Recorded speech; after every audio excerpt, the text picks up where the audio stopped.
Our first runner is ready to take on Tournament 28's first stage. This is Bray Wyatt, back for his fourth appearance. Previously known as Caden ETN, he went out on the turret jumps in Tournament 27, and now he is the first person onto the dome steps. Bray Wyatt gets through it very quickly. Now he is going to try the new version of the curtain slider. We had a version back in Tournament 12. This one has the grapple, and Bray Wyatt has pulled it off. Now a brand new obstacle, the piano keys. This really tests your patience as a jumper. Bray Wyatt is onto the fourth key, and he gets to the dismount. Now for the circle slider. This stage very different from Tournament 27, and Bray Wyatt is making it look easy. Now for the crooked wall. Can he do it? He gets onto it, and he makes the dismount. Bray Wyatt is onto the warped wall. Does not get up it in one, but look at his time. He still has 41 seconds, tons of time. Not up it in two. Bray Wyatt on his third attempt, he gets up it. And now for the flying shoot, he sprints into it. Bray Wyatt goes, and he gets a save jump. Bray Wyatt with two save jumps. That second one was insane, and he makes it through the flying chute. Our first competitor of the tournament is onto the lumberjack climb. He's climbing up, taking his time, watching his feet, and Bray Wyatt, he misses the last jump, but he gets to the top, and Bray Wyatt is moving on to stage 2, our first runner of Tournament 28, clear stage 1 with 9.8 seconds left. That is an amazing start to Tournament 28.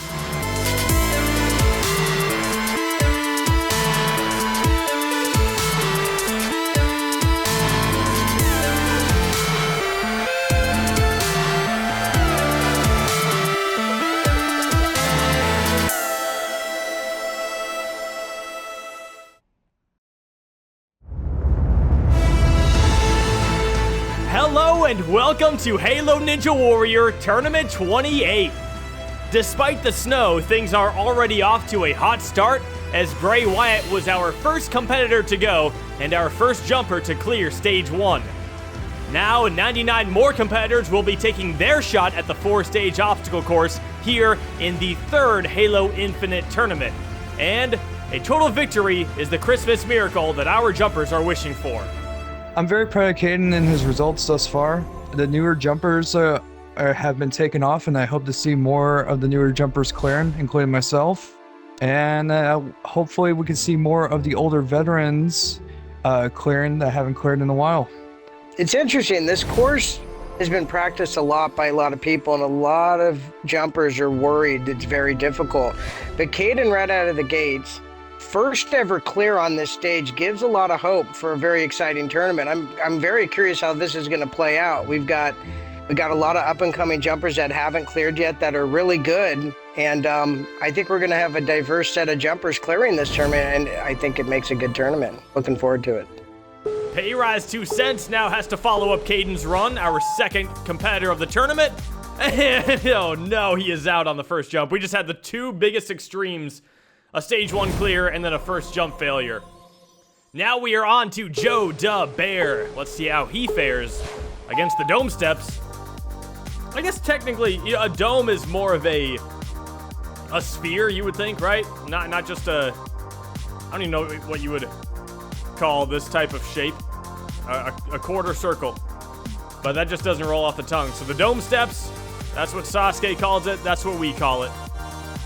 Or at least that's how America translated what Sasuke called it. Regardless, Joe Da Bear is through it. Now he is onto the curtain slider. And, oh, his grapple disappears, but he still flies. And the piano keys, Joe Da Bear. He is taking his time on this course right now. He is onto the second key, and he jumps really early, gets a weird jump, and he just mistimed it anyway, so that was all around bad. Well, in the last tournament, 14 competitors managed to defeat stage 1, but shockingly, the reigning grand champion Fireball failed the first stage for his first time since tournament 13. But on the second stage, the results were seemingly upside down as 3 of the 4 who cleared it were doing so for their first time, while veteran after veteran went out on stage 2.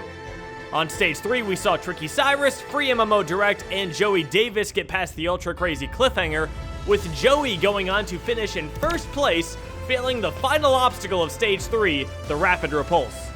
Well, I'm very excited to go into this tournament, and I want to see someone get to the final stage. I mean, that would be very impressive, regardless of who gets there. And I'd like to see a total victory because it's a very Christmassy tournament, and just seeing a total victory from someone would be the perfect Christmas gift. And I wish everyone the best of luck, and I hope we have some good results in this tournament. Well, maybe we can get a good result out of last tournament's first place newcomer. This is the Worker of Meme. Now, last tournament, he was actually the only newcomer in the entire tournament who managed to defeat the Crooked Wall. And he makes quick work of the dome steps. Tournament 27 actually had the most returning competitors Halo Ninja Warrior has ever seen, so the newcomer pool was slightly limited. However, the Worker of Meme definitely stood out. Now he's on the piano keys. No, I thought he had the flying chute last time too. He just completely botched his save jump, but he had a good chance at defeating it. Now he is on to the circle slider. Let's see how he does. He's gonna get some momentum with a quick turn. It's like Ump Double Ump in Tournament 18 all over again. The Worker of Meme is onto the crooked wall. He got it last tournament, and he is on to the pole, and he makes the dismount. The Worker of Meme onto the warped wall. He's up and in one, and with 36 seconds left, plenty of time, onto the obstacle that took him out last tournament. The Worker of Meme has got the save jump. He does not mess it up this time, and he is on to the lumberjack climb. The Worker of Meme, runner number 4, makes a mistake, but he saves it. Wow, that was a clutch save from the Worker of Meme. And he is still climbing. The Worker of Meme makes it to the top, and he is going on to stage 2. 2 clears out of our first 4 runners of Tournament 28. This is an immaculate start to the tournament, and very awesome to see this competitor on his second appearance improve from his newcomer performance, and you can tell the crowd is loving that result. The Worker of Meme is our second competitor, advancing to stage 2. Okay, it's a cold tournament. I don't know if we can even feel the temperature of the water if we fall in through the Spartan armor, but that doesn't really matter.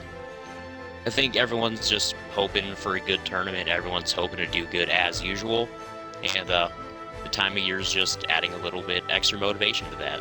And we've already seen it, and let's hope we can see even more of it. Well, our next chance for that is El Booker Taco, back for his 7th appearance. In the last tournament, he went out on the turret jumps of stage 1. And today, Booker rocking the energy sword. I love to see it. He is going through the dome steps at a pretty reasonable pace, and he is on to the curtain slider. Booker, with a nice slide up, gets the grapple. He grapples the ball, and he launches his way deep down to the dismount platform. Now he is on to the piano keys. Goes for the second one. Booker Taco jumps a little too early, and he slides off of the second key. Very tricky obstacle right there. It was tricky for Hurt Orange as well, as he kind of skipped off the second key. His timing looked good. Then we had Poppy Garcia just come up short of the grapple, as did Mar Destroyer. And JXO15 fared no better. It's very tricky getting high enough to grab that grapple, so that obstacle already doing some damage. Next up, we have K-Fly2K back for his second appearance. In the last tournament, he was the first runner to go, and he went out on the crooked wall. Now he is an early contender for Spartan appearance of the tournament. I was really hoping people would show up with some winter spirit with their Spartans, and K-Fly is delivering right now. Look at those antlers. He's onto the piano keys. Pretty impressive run from K-Fly last tournament, being the first competitor to go. He was a newcomer. Caden, also the first competitor to go, he cleared, but Caden, not a newcomer, so it's very difficult for a newcomer wearing number 1 to do well. K-Fly got pretty deep into stage 1, and he's doing so again right now. No! He comes up short of the circle slider. He was doing great up until then. He does not get his rematch with the crooked wall. Now we are on to Wild Sasuke 67. In the last tournament, he had a very unfortunate run on the step slider as he hit his head on the pole that held the grapple. Now he is very low on that first dome step, but he climbs back up. Now he's taking them one at a time. Wild Sasuke, he is through the dome steps and onto the curtain slider. He goes for it, gets that grapple, and Wild Sasuke launches his way over to the piano keys. Let's see how he does. He's got the first. He's got the second. His Spartan even looks like the obstacle. Look at them colors. He matches perfectly. Wild Sasuke is through the piano keys and onto the obstacle. K-Fly just failed. Can he pull it off? He stops on the first one. Doesn't get much of a run-up, and Wild Sasuke is out on the circle slider. Back-to-back competitors going out on the fourth obstacle. So that brings us on to competitor number 12. It is Elite MKB, back for his 11th appearance. This veteran of the course had a kind of early exit last tournament. Going out on the gear grind, I think most people thought Elite could do a little bit better than that. But, you know, we all love watching Elite return to jumping. He was gone for a long time, and he's hosting his own tournament now, the Elite Challenge. Please check it out. It's a very fun course. Elite right now onto the curtain slider, and he does improve over his Tournament 27 performance, so that's nice. Elite with a awkward jump back there. He startled himself setting up for the piano keys. He's on to the third one. Elite. He goes for the fourth one a little early. He slides. Oh my goodness, what just happened to Elite right there? He almost saved it. He kind of went early here. Let's look at this. He goes a little early. He's sliding off, and he gets a save jump and almost pulls off an incredible save, but he couldn't get another jump. Oh my god, I thought he I knew I went that. too early on that last one. That would have been the greatest save of all time. Oh, Jesus. man. You know, what Joey just said has me thinking, what are the greatest saves of all time on Halo Ninja Warrior? If you can think of one, go ahead and leave it in the comments down below. Now also, if you want to make your own memorable runs on Halo Ninja Warrior, you are going to need some practice. The all-new HNW training gym is now available. It's public on my files on Halo Infinite. So load up the game, go to my files, bookmark it today. It has every obstacle that's going to be in the next Halo Ninja Warrior tournament, and it's got some other previous tournament obstacles as well that you can have some fun with. But I highly recommend checking it out and putting in some practice. That way you can put your best foot forward for any future tournaments. Now let's see if Hi, I'm Galactic has been practicing. This is his third appearance. In the last tournament, he went out on the gear grind. As a newcomer, he failed the first obstacle of stage 1. So let's see if today, maybe he can reach obstacle 3. Right now, he's got pretty decent pace on the dome steps. He makes it through. Now for the curtain slider. Can Galactic pull it off? He's got a spot to line it up. He goes for it. He gets nice and high on the wall. And he's got the green ball. He is through the curtain slider and onto the piano keys. It is a personal best for Galactic. All right, he's got some pretty good timing right here on the piano keys. He's got the fourth one, and he goes right for the dismount. Now he is on to the circle slider. Galactic gets onto it. He is going to get behind the pole. He's going to try to build some momentum. He goes for it. He jumps early. Galactic comes up short of the second ring. Still a personal best for the third-time competitor. Next up, we had Turbo Nis, who actually got the grapple but missed it a couple times. Then it was Ryan, who did not have nearly enough momentum on the circle slider. Boots and Cats completely overshot the first key of the piano keys.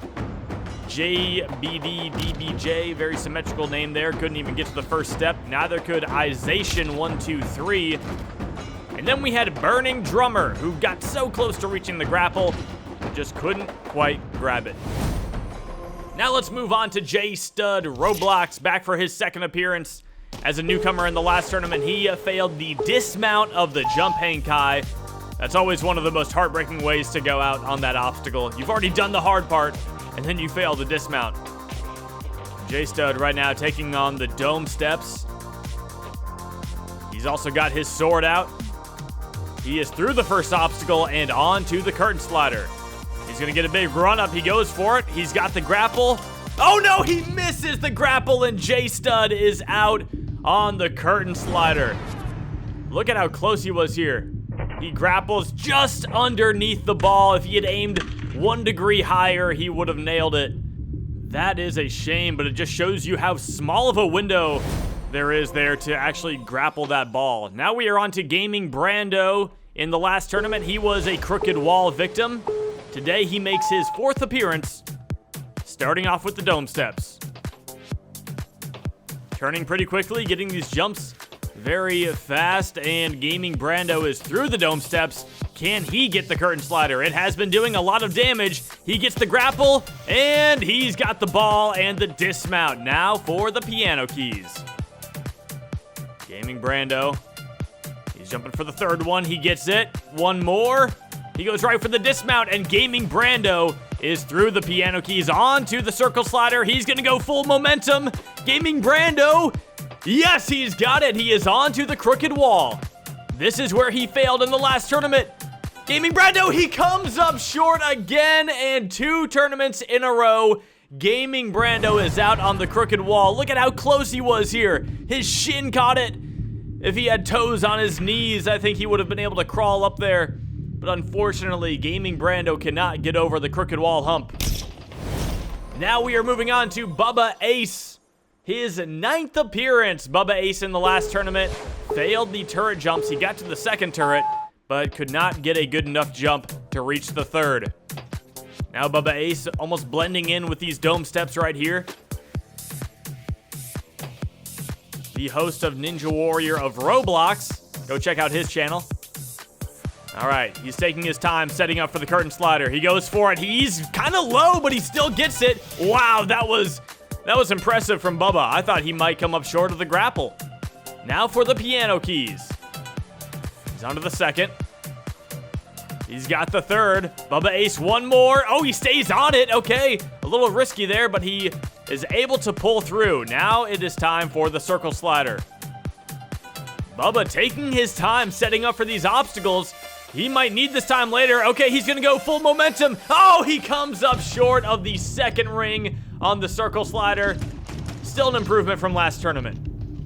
That was the goal. That was the goal. Good run, Bubba. If I failed early into that, I would have hit myself. I would have hit my left kneecap with a hammer. But since I got to that obstacle, I have no regrets. Okay, I'm gonna recommend nobody hits their kneecaps with any hammers based on any Halo Ninja Warrior results. Please don't let that happen. Next up, we've got Mickey Cop 8 coming to us from Serbia, and look at him racing through the dome steps. That's about as fast as you can do it right there. He is not going to slow down going into the curtain slider, just gets the grapple, and he makes the dismount with a nice slide there for style.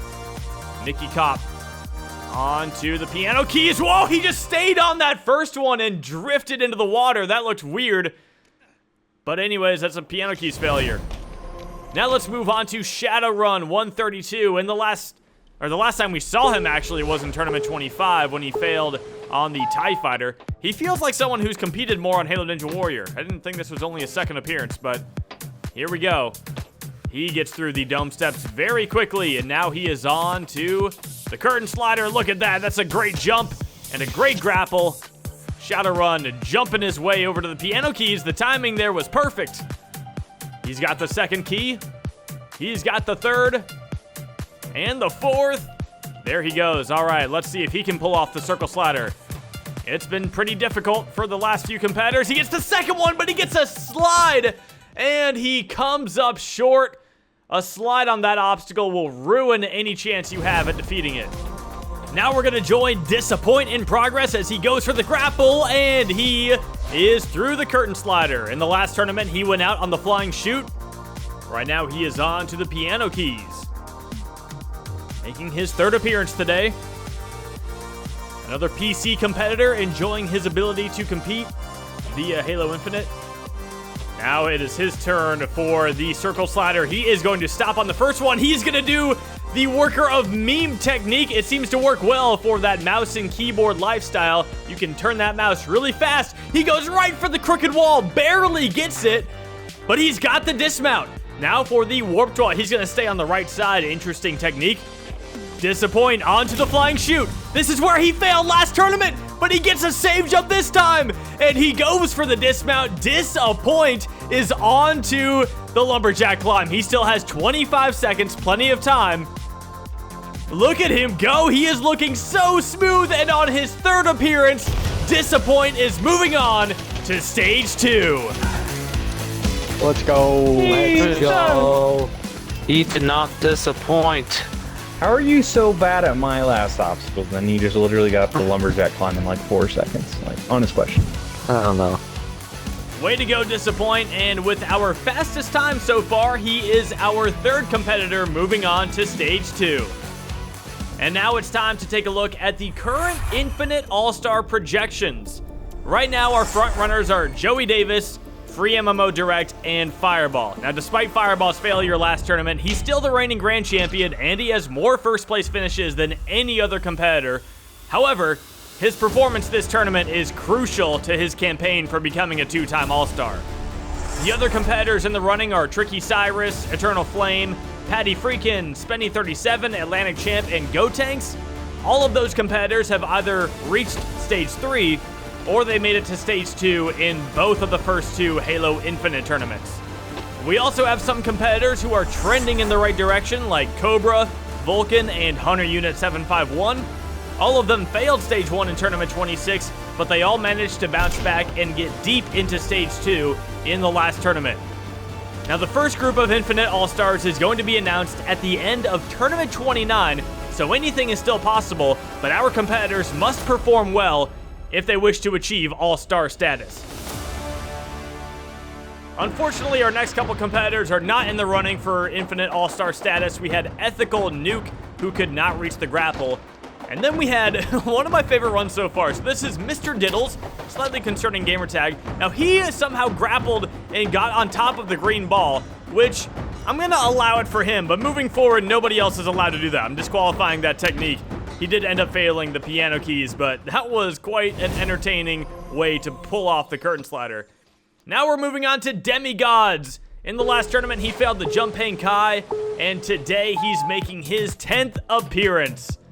Can't believe Demi is on appearance number 10. It's always the random competitors like that who you realize have been around for quite a while, and it's a joy to see. So Demigods, he's never cleared stage 1, but maybe he just needed some snow in his shoes to get through. All right, he gets a nice low grapple, and he makes it onto the piano keys. Demigods, Deej as I like to call him. Staying on these keys the proper amount of time, and look at him go. He is through the piano keys and onto the circle slider. He's gonna melee the ground. If that doesn't send a message, I don't know what does. He stops on the first ring. It looks like he's gonna try to get behind the pole a little bit. Oh, and then he steps away from it. He completely wasted his time there. Demigods comes up short of the second ring on the circle slider, and his 10th appearance comes to an end. Now we're on to June Sado, Cyan, back for his 3rd appearance in the last tournament. He just somehow did not grab the second turret on the turret jumps. Let's see what he's got in store for us today. So far, looking good on the dome steps. All right, can June Sado pull off the curtain slider? He goes for it. Oh, he goes really slow. He barely gets it, and he grapples really low as well. But June Sado is on to the piano keys. Jumps a little early, but still manages to stick onto that second one. Good timing on the third, and great for the fourth. He is through the piano keys and onto the circle slider. He is also meleeing, maybe because he couldn't get up that step. June Sado, he goes for it. He's got the first ring. He's got the second. He goes for a save jump. Oh, he sticks it. Wow, okay, that's a lot of save jumps on one ring. All right, he's got a tough jump ahead of him. June Sado, he goes for it. And oh no, he comes up short. June Sado Cyan is out on the circle slider after 16 save jumps on the second ring. Now Kyle Shambeg is on the course. He failed the crooked wall in the last tournament. Let's see how he does today. He's onto the piano keys. And, oh my goodness, what is he doing? Kyle Shambeg just full sends the piano keys.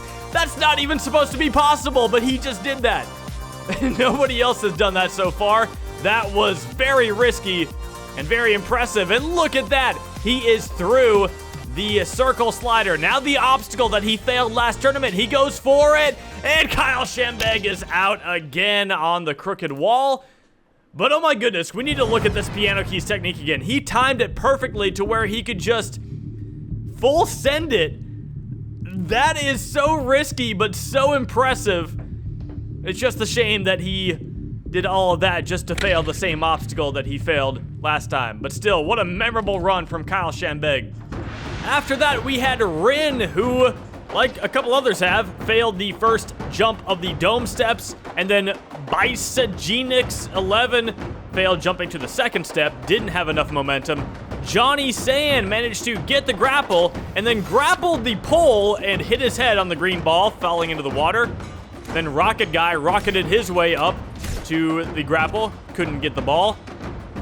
Andrea Cal 2060 couldn't get the grapple. Lucas mistimed the piano keys. Then we had Ergo Soul, who just went out on the curtain slider. And the Chin Raka had one of the most unfortunate failures so far, missing the dismount platform on the dome steps. That brings us on to Captain Jesse, another newcomer. Let's see how this big, beefy green Spartan can do today.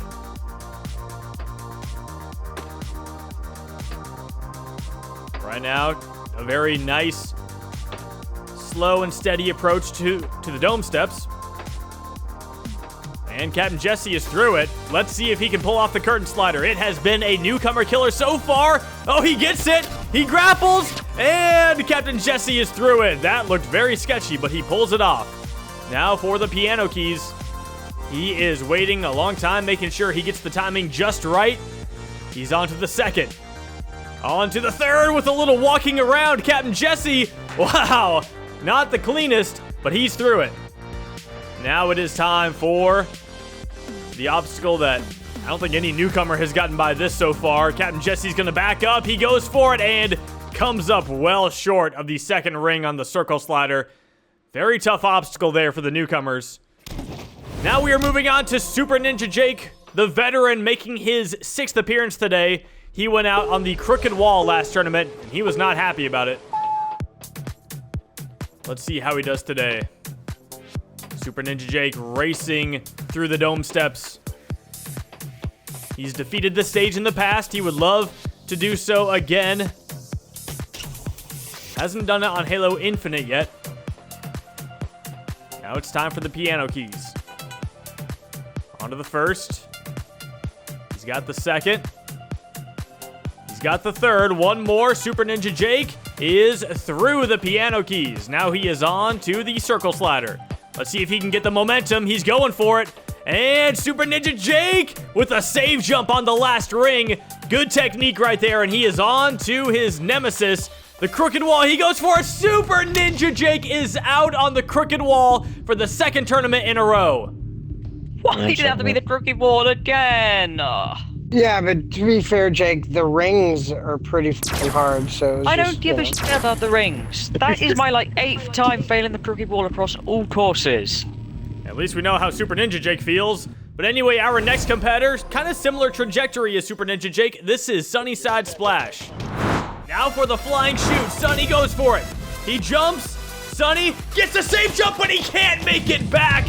And Sunnyside Splash is out on stage 1 for the second time in a row. Yeah, so let's take a look at it. Super Ninja Jake, Sunnyside Splash, both had 2 stage 1 clears on Halo 5 towards the end, and both have not cleared stage 1 on Halo Infinite so far. Sunnyside Splash getting through the dome steps. His tournament 26 failure was quite heartbreaking, going out on the Bridge of Blades. I don't think anyone saw that one coming, but Sunnyside Splash is through the first 2 obstacles of this stage 1, looking good so far. Now it's time for the piano keys.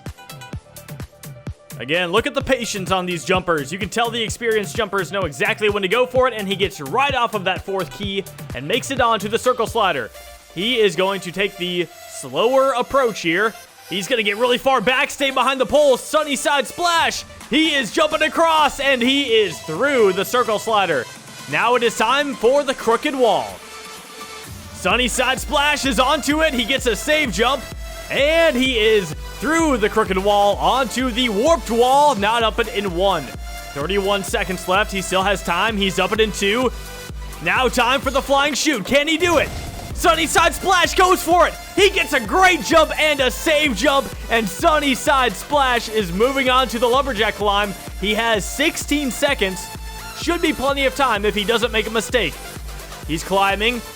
Nice, slow, steady approach. No mistakes so far. Oh, he's looking a little sketchy, but he gets it. And Sunnyside Splash is moving on to stage 2.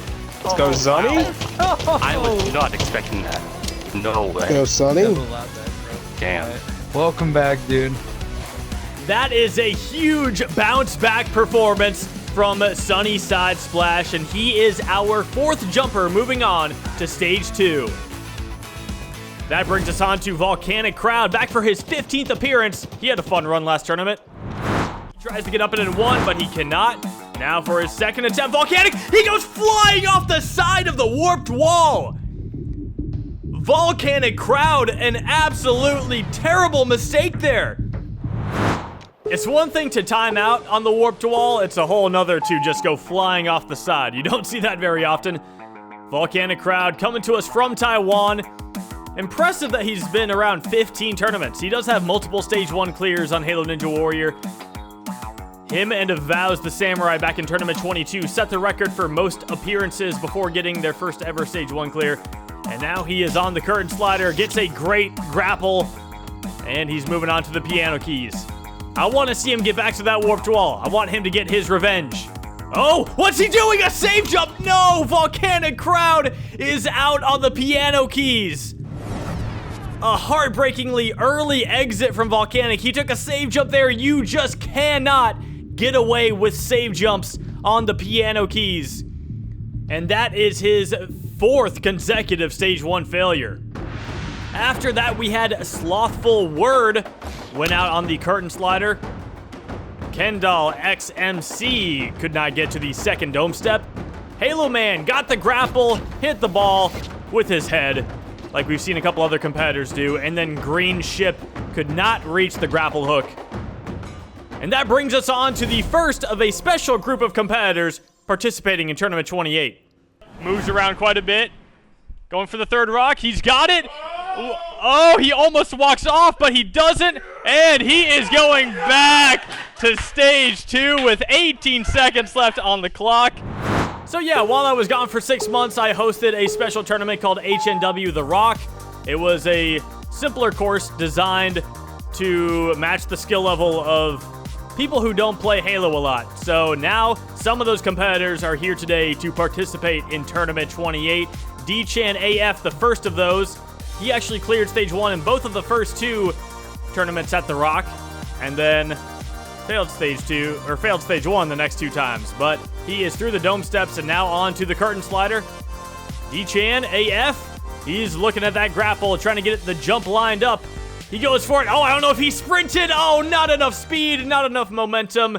And our first The Rock competitor is out on the 2nd obstacle. That brings us on to Halo Fan, back for his 4th appearance. In the last tournament, he was running out of time on the warped wall and then refusing to let the clock run out. He just ran and jumped into the water. Now let's see how Halo Fan does today. Hops through the dome steps very quickly. Now it is time for the curtain slider. He's got the grapple looking really good. You know, that light blue color just blends in so well with this tournament. The whole wintry theme, those cool colors. He looks icy.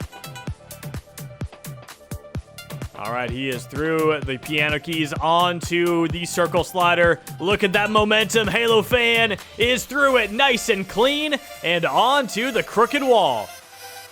He shoots at it. All right, he goes for it. Halo Fan, full momentum, is through the crooked wall for the 2nd tournament in a row. Now can he get up the warped wall? He could not get up this last tournament. Will today be different? Halo Fan, yes, he's up it in 2. And now he is on to the flying shoot. He jumps into it. He goes for it. Halo Fan overshoots it. And shockingly, that is actually our first flying shoot failure of the tournament. But I thought he timed the jump pretty decently. Oh, he crouches right there and that lifts his feet up. over the bar. If he doesn't crouch, I think he snags that. Frick, I flew over. Too much sand. I didn't think I'd blow past. I thought I'd just slightly overshoot and be able to safe jump. Yeah. Still good run, man. Okay, I tied for my best. Such a close call for Halo Fan. But that brings us on to a competitor who had a huge breakout in the last tournament. He still has all the time in the world. Eternal Flame is climbing fast, and he is our first competitor to move on to Stage 2 in Tournament 27. I love when competitors defy the odds. First person to clear Stage 1 last tournament, clearing for his first time, and he winds up with the fastest time on Stage 1. That's pretty impressive, and he's already off to a fast start here on this first stage. On to... Whoa, what a late jump he got right there. Eternal Flame running off the end of that platform in a way we haven't seen any other competitor do. Hey, let's see if he can do the Kyle Shambeg technique. No, he's going to go slow. Oh, that would have gotten him fastest time. If you can pull off Kyle Shambeg's piano keys technique, that's the key to getting the fastest time here. But Eternal Flame, a clear, regardless of the time left on the clock, would be a great sight to see. He's moving through this course, though, onto the crooked wall. Eternal Flame, he goes for it, and Eternal Flame is through the crooked wall onto the warped wall. Up and in one. Eternal Flame looking really good right now. Time for the flying shoot. He gets a jump, and what in the world was that? What did he just save jump off of? He got lifted up by Jesus, and now he is on to the lumberjack climb. Already made a mistake, but he's doing well. Look at that Eternal Flame. I don't know what I just witnessed. We need to go take a look at that flying shoot debacle. So he goes into it, jumps. Is it the ice? Does he jump off the ice? Is that what just happened? I don't even know how to explain that. You should not be able to get a safe jump that low, but that gift allowed Eternal to move on to Stage 2. What a safe jump and a half roll. That's the greatest thing came down from above and lifted you up. That was insane. I can't wait to see that. Holy run, dude. From the second obstacle to the flying shoot. That was nuts. I don't think I've ever seen a safe jump that insane. I'm glad I'm not the only one losing my mind about that save jump. But Eternal Flame with his second Stage 1 clear in a row. That is our 5th clear of the tournament so far. And we're not even halfway through Stage 1. Let's go. You got it, man. Here we go, Umper. Here we go. Here we go, Umper. Here we go. Dawn.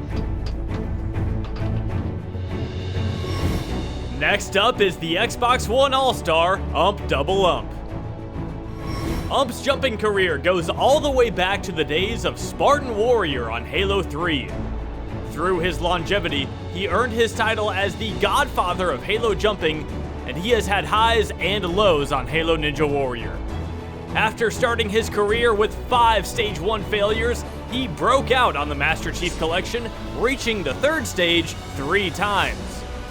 He continued that success early on Halo 5 as well, as he was the first competitor to reach the final stage on Halo 5 in Tournament 18. After reaching Stage 3 in all of the first 3 Halo 5 tournaments, Ump lost his streak in Tournament 20 when he failed the Dragon Glider. After that, Ump took a hiatus from the course and didn't return until Tournament 25 when he failed the Crooked Wall. He then missed the first Halo Infinite tournament, but returned in Tournament 27 where he failed the Flying Shoot. Now, Ump will have a chance at revenge on both of the last 2 obstacles that took him out, as he tries to clear Stage 1 for his first time in over 6 years. Now, I guess technically he did get his revenge on the Crooked Wall in the last tournament. However, you know, today he can do both. Let's see if he can pull them both off and finally get back to Stage 2. He gets through the dome steps very quickly. Now for the curtain slider, Ump Double Ump.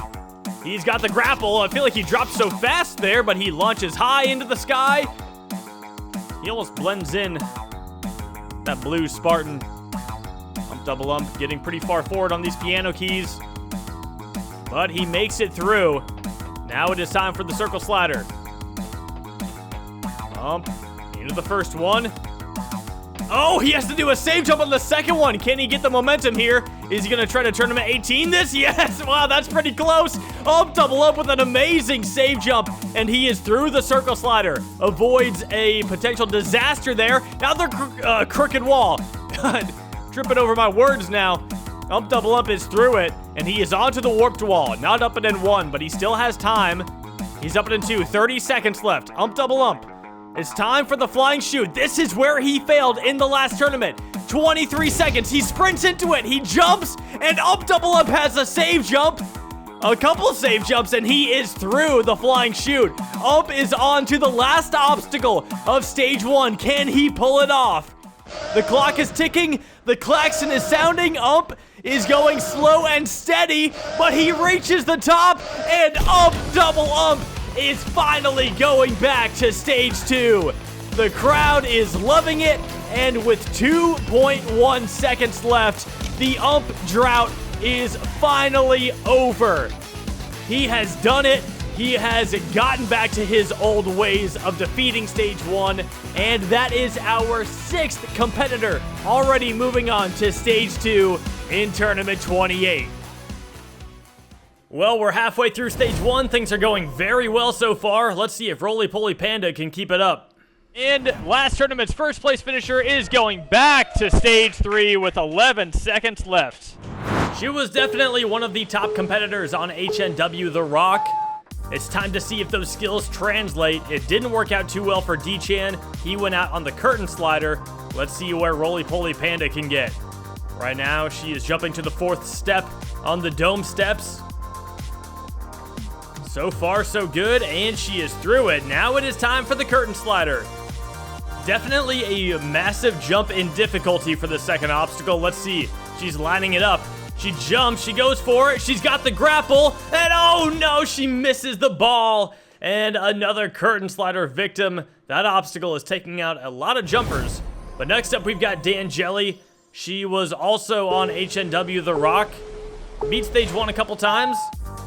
So let's see how she does today. Barely got on to the first step of the dome steps, but this obstacle has never really been much of an issue. Only 9 failures on it across the 2 tournaments that it's been in. Now Dan Jelly is through it as well. Can she get the curtain slider? She's gonna line it up. Dan Jelly going for that grapple. She jumps. She reaches it. Can she get the ball? Yes, she can. Dan Jelly has got the curtain slider. Never mind. She goes off to the side. She grappled the ball and launched herself, but steered too far to the left. That is an awful way to fail that obstacle. Oh, that brings us on to Choo Choo, another HNW The Rock competitor. Another one who got a couple of stage 1 clears. Choo Choo is onto the dome steps. Taking it nice and slow. Very slow. There is a time limit.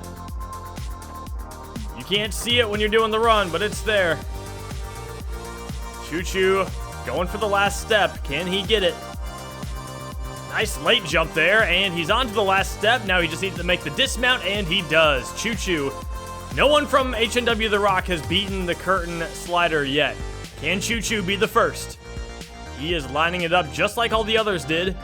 Seems to be the preferred technique to reach it. He does reach it. He grapples, and he misses the ball as well. My goodness, that curtain slider is a menace. Now we're on to Toxic Rush. This newcomer from the UK.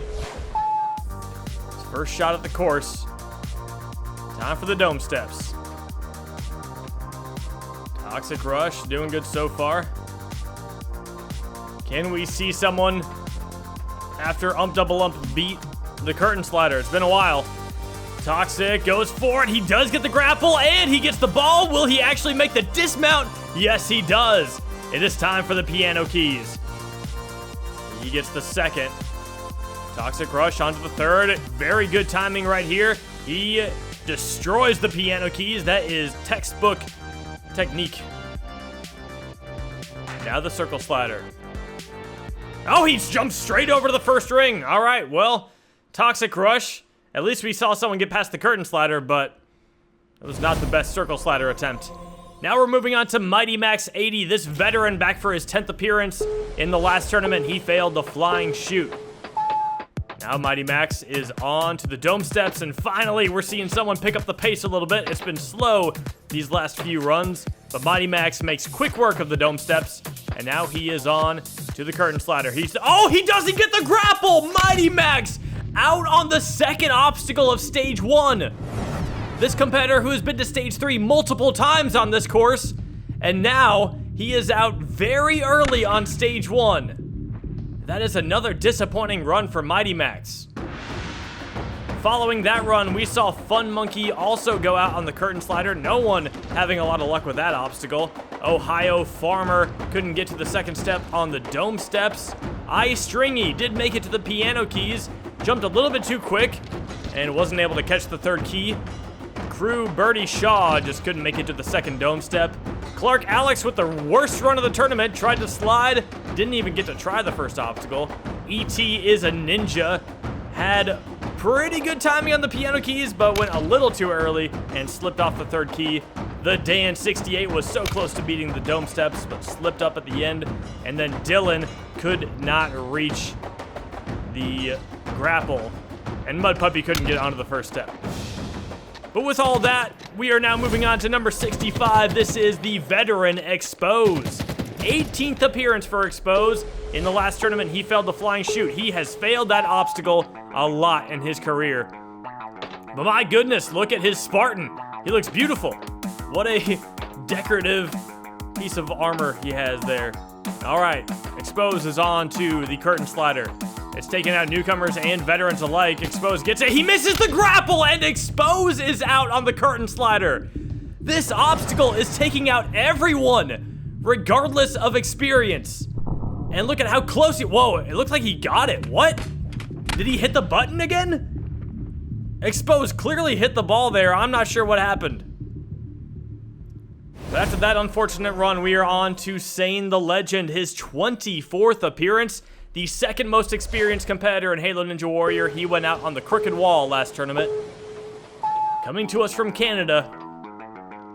You know, I'm an American. It's technically an American course, but the two most experienced competitors, Hunter and Sane, one from the UK, one from Canada.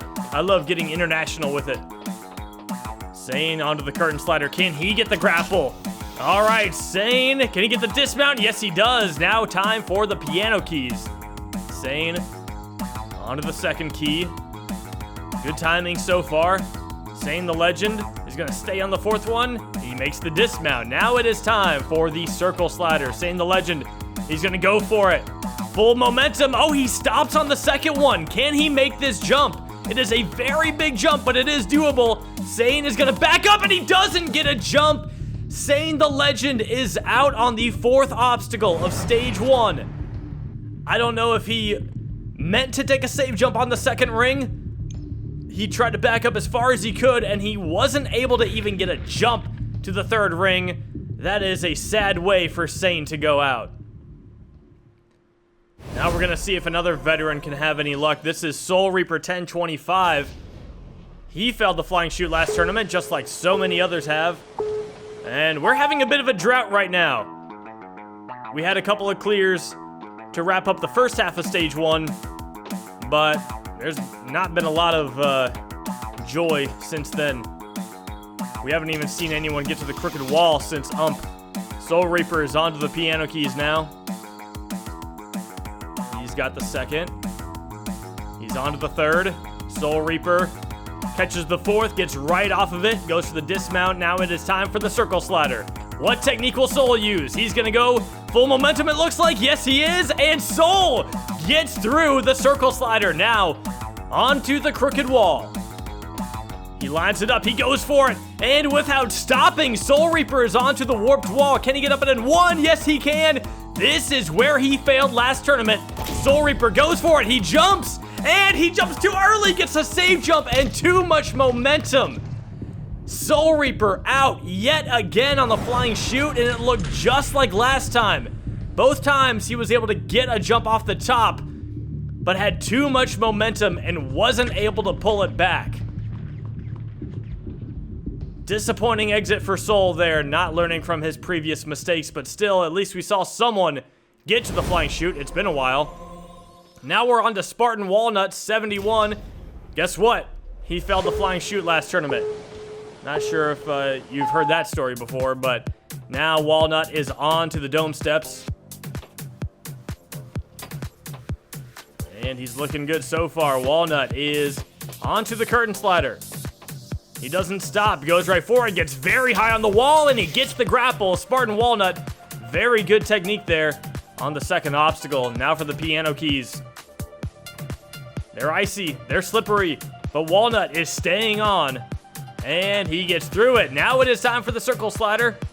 Another very tough obstacle. Walnut is gonna go for it, and oh, he has the save jump on the second one, just like Sane. He's gonna go and use the pole, and Walnut comes up short of the third ring.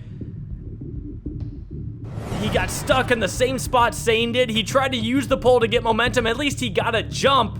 It just wasn't quite enough for him to reach the third ring. And Walnut is out on stage 1 again. Now we're gonna move on to Fluffy B, a newcomer. PC gamer here. Fluffy B is on to the dome steps.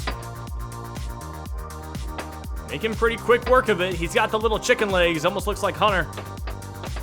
Those chicken legs are going on to the curtain slider. He gets up nice and high, gets a good grapple, and Fluffy B, rocking the needler, is on to the piano keys. He takes his time, waits for the right moment. So far, his timing is excellent on this obstacle. And Fluffy B, very well done on the piano keys. Can he get the circle slider? He's on to the first one. Good momentum to the second. And Fluffy B is on to the crooked wall.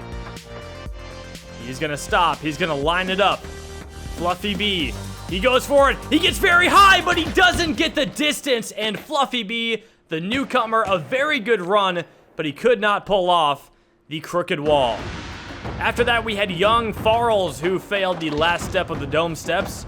A Fluffy Lemon couldn't get a jump off the first ring on the circle slider. 3 cube 11,580 slipped off the second step of the dome steps. Carito tried to go for a save jump on the first step, and that didn't work out. And then we had Fat Boy, who might have weighed a little bit too much, couldn't get high enough to reach the grapple. And that brings us on to competitor number 75. This is Crown Farrah 19, also known as Irish. In both of the last 2 tournaments, Irish has gone out on the jump hang kai. In tournament 26, he was actually number 100. He drew that number in the lottery. Had a disappointing exit going out on the jump hang kai. He wanted to get further. He has defeated stage 1 in the past. He would love to do so again today. Irish lines up. He gets the grapple, and he grapples the pole. He doesn't need the ball. He goes for the smaller target and nails it. Now Irish is on to the piano keys. So far, looking good. Irish is through it, and now it is time for the circle slider. Very tough obstacle. Irish is going to go for a different approach here. He's going to take it slow. He's going to use the pole to build momentum, and he keeps the momentum, and Irish is on to the crooked wall. Very nicely done on the circle slider. Can Irish do it? Oh, he doesn't. Oh, my goodness. Okay, he pulls a Snaz. I can't remember which tournament that was, but my lord. Irish is able to do it. He gets through the crooked wall. Now for the warped wall. He's down to 28 seconds left. Not a ton of time. Irish needs to start moving. He's taking a long time setting up for the wall, but he's not getting up it. He's finally up it with 20 seconds left, and he misses a step up. Irish needs to hurry. He jumps. Irish gets a save jump. He gets 2 save jumps, and Irish is through the flying chute, but he's down to 8 seconds left. He's on to the lumberjack climb. 5 seconds. Irish needs to fly, but he's going so slow. Irish is going to run out of time on the last obstacle of stage 1. A bunch of errors down the stretch on this stage slowed him down, and Irish will not be going back to stage 2. Obviously, that crooked wall is a little wacky. I just didn't get up into my perfect setup spot, and I kind of was pushing for time a little bit. You know, obviously, time-wise, I look at that and go, oh, that was costly, but the warped wall's been so tough for me this tournament. This is the hardest warped wall on this course I've ever tried, and it is what it is. I mean, I'm 1 for 1 now in the flying chute, and it's always an honor and privilege to run this course, and can't wait for the next one. Well, that is 25 straight failures for our competitors here in Tournament 28, which means we are still sitting at 6 clears out of 75 attempts at Stage 1. But now, as the sun has set, we are moving on to competitor number 76. This is Snaz. Now the Jumping Kai, he has actually defeated this every tournament it's been. It's Snaz! Oh no, I should not have said that. Snaz is out on the Jumping Kai. Oh my god. Whatever. I'm good. I don't care. I think it's safe to say that Snaz was a little disappointed in last tournament's performance, but here he is back for Tournament 28, 22nd appearance, the 3rd most experienced competitor in all of Halo Ninja Warrior. Snaz going at a pretty slow pace through the dome steps, but he gets through it. Now it is time for the curtain slider. He gets the grapple, he hits the ball, Snaz has got the dismount, he is on to the piano keys. No jump hang kai for him in this tournament. The big deal was he had never failed it before. He was one of very few competitors who had actually defeated it every single time the jump hang kai had made an appearance. So for him to fail it, it was pretty crushing for him. But now can he get the circle slider, a very tough obstacle, Snaz with all the momentum, and he is through it. Now the crooked wall. The 8th time we've seen it in tournament, it has taken out nearly 100 competitors. Snaz has failed it in the past, but he gets the landing, and he's got the dismount. Snaz onto the warped wall. He's up and in 1. He still has 32 seconds left. Can he do the flying chute? He goes for it. Snaz gets a nice save jump, and he goes for the dismount. Snaz is through the flying chute and onto the lumberjack climb with 20 seconds left. Tons of time for him to not make any mistakes. Please, Snaz, get to the top. One more. He's there, and Snaz is going back to Stage 2. 10.7 seconds left. I almost don't recognize this guy. What an outstanding run from Snaz, finally going back to Stage 2. Let's go. It only took like 15 tournaments. Let's go, baby. It only took a year and a half. Okay, so a funny thing I've noticed halfway through my jumping career real quick, wasn't nervous at all, really. But after I'm totally done, now I can feel my heart beating hard. But I couldn't during my run at all. Well, hopefully Snaz doesn't go into cardiac arrest or anything, but he is our 7th competitor advancing to the 2nd stage. And he breaks the long streak of Stage 1 failures we were seeing.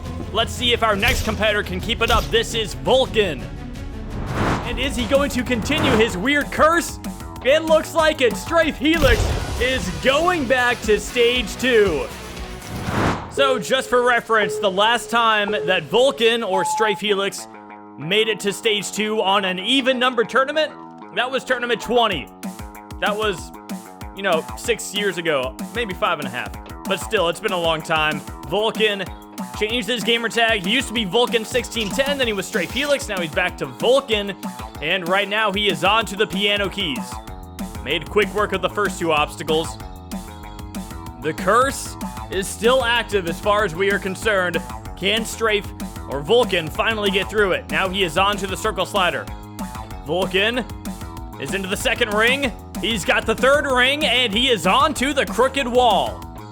Vulcan is not going to stop. He goes right for it. He lands it, and Vulcan is through the crooked wall and onto the warped wall. He's up and in 1. Look at the time, 40 seconds onto the flying chute. Strafe, he goes for it. He gets a nice save jump, and he sticks the landing. Vulcan is through the flying chute, making it look easy. Now, is the curse going to come into effect here? I sure hope not. Vulcan is climbing up, and the curse is over. He is to the top, and Vulcan is going to Stage 2. The curse is over. This curse is over. When was the last time I played that I didn't win the tournament? Well, there's your proof that he can't hear me. Oh my. The last time was in Tournament 20, and now 8 tournaments later, Vulcan is finally going to Stage 2 in an even number tournament, and he is our 8th competitor through Stage 1. And that brings us on to Flamosaurus, the veteran, back for his 14th appearance. In the last tournament, he went out on the flying chute. He has not defeated Stage 1 on Halo Infinite yet, He did clear back in Tournament 25, the last Halo 5 tournament, and he's also been hosting his own course, Spartan Ninja Warrior. I know hosting a course gives you some more experience with jumping, so let's see if it pays off here for Flame. Flame doesn't get the grapple! Oh, he gets a second grapple! And Flame stays alive! He was in the water! He was up to his waist and he stays alive! Oh, that was disgusting. I can't believe I just saw that! That is not what I thought that obstacle would be capable of. But Flame, with one of the most memorable runs of the tournament already, can he capitalize on that save? He's through the piano keys and onto the circle slider. Flame, with the momentum, he's looking good, and Flame is onto the crooked wall. All right, he's gonna line it up. Flame, he goes for it. He gets nice and high, perfect jump, goes right for the dismount, and Flame is onto the warped wall. Can he get up it in one? No, he cannot. Doesn't really get a jump there. Flame, second attempt. He's up it. He has plenty of time left.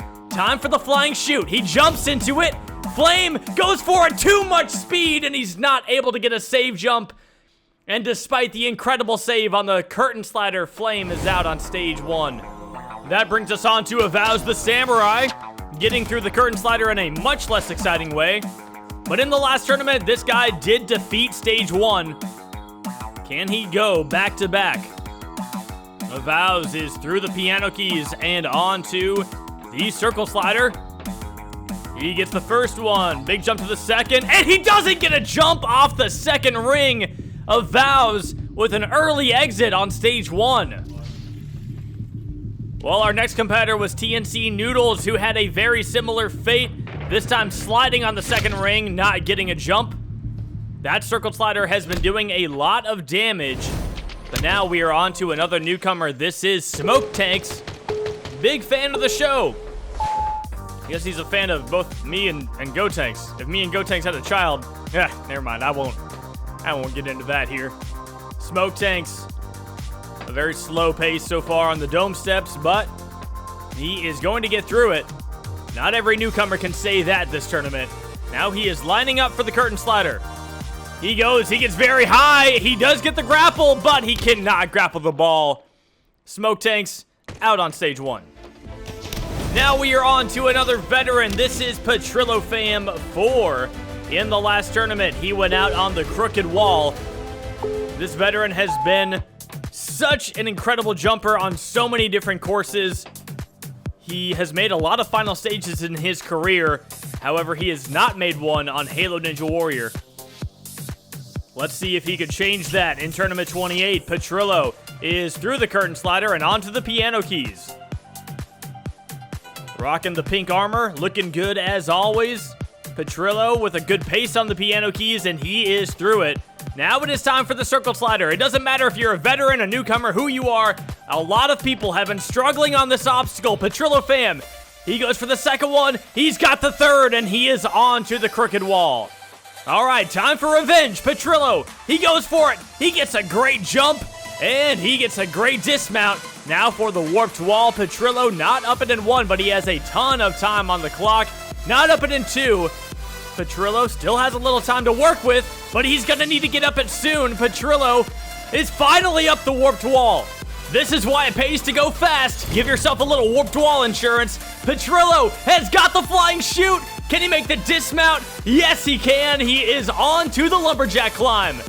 This would be his first Halo Infinite Stage 1 clear if he can get up these pegs. Petrillo taking his time. He's down to less than 10 seconds. He misses the last jump, but he gets to the top, and Petrillo Fam is moving on to Stage 2 for the 6th time in his 9-appearance career. It's a pretty outstanding career that he has had. And that makes it 9 competitors who are moving on to Stage 2 so far. Well, let's take a quick snap back to reality. Princess 25 goes out on the dome steps. Agent 5 couldn't reach the grapple on the curtain slider. And then we had an incredible grapple from Cyborg KD, and look at the save! Man, what a jump right there. Unfortunately, he didn't have those skills on the piano keys. But next up is a competitor with a ton of skill. This is the Spartan Sasuke host and veteran of this course, Rog. In the last tournament, he went out on the flying chute, but he did defeat Stage 1 on the first Halo Infinite tournament, Tournament 26. Let's see what Rog can do today. Rog once finished in second place on Halo Ninja Warrior back in Tournament 19. Right now he's on the second obstacle. Rog with a good grapple and a perfect landing. He is on to the piano keys. Rog, good pacing. He's on to the third key. One more. Rog is going to go right for the dismount, and he is on to the circle slider. Can Rog pull it off? Rog with a good first jump, full momentum. He's keeping it going, and Rog takes a safe jump on the third ring. A wise and safe move right there. Now for the crooked wall. He has failed this in the past. He goes very high. He gets a weird slide, but he saves it. And Rog is going to barely make the dismount, but he is onto the warped wall. Up and in one. Now can he get revenge? He failed it last tournament. Rog goes for the flying chute, gets a big save jump, and he is gonna be safe. He's through the flying chute and onto the lumberjack climb. Rog lines it up. He's failed this in the past too. Don't forget tournament 18. Rog is climbing up. He's so close, and Rog is to the top. And with 8.8 seconds left, Rog is going back to the second stage. Let's go, Rog. Only 8.4. Absolutely beautiful. Ah, feels good getting back to stage 2. And it feels good to see Rog back on stage 2. And our competitors are getting back into the winter spirit here as we have a 10 moving on to the second stage. Now we are moving on to Weapon Mad. This veteran back for his 14th appearance. He missed Tournament 27, but was in Tournament 26 when he failed the flying chute. Remember, this guy wrapped up Halo 5 by making it to the final stage and finishing in first place in Tournament 25. The second time that he's finished in first place on the final stage.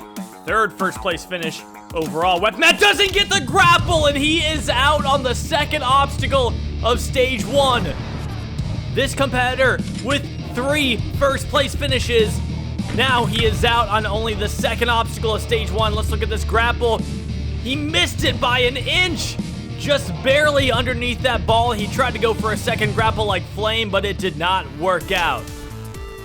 Well, now we're moving on to another legendary competitor. This is Drago is back. In the last tournament, he got a nice safe jump on the flying chute, but had a little bit too much momentum and couldn't pull it back. But Drago is back, and he is racing through the dome steps. All right, Drago, it is time for the curtain slider.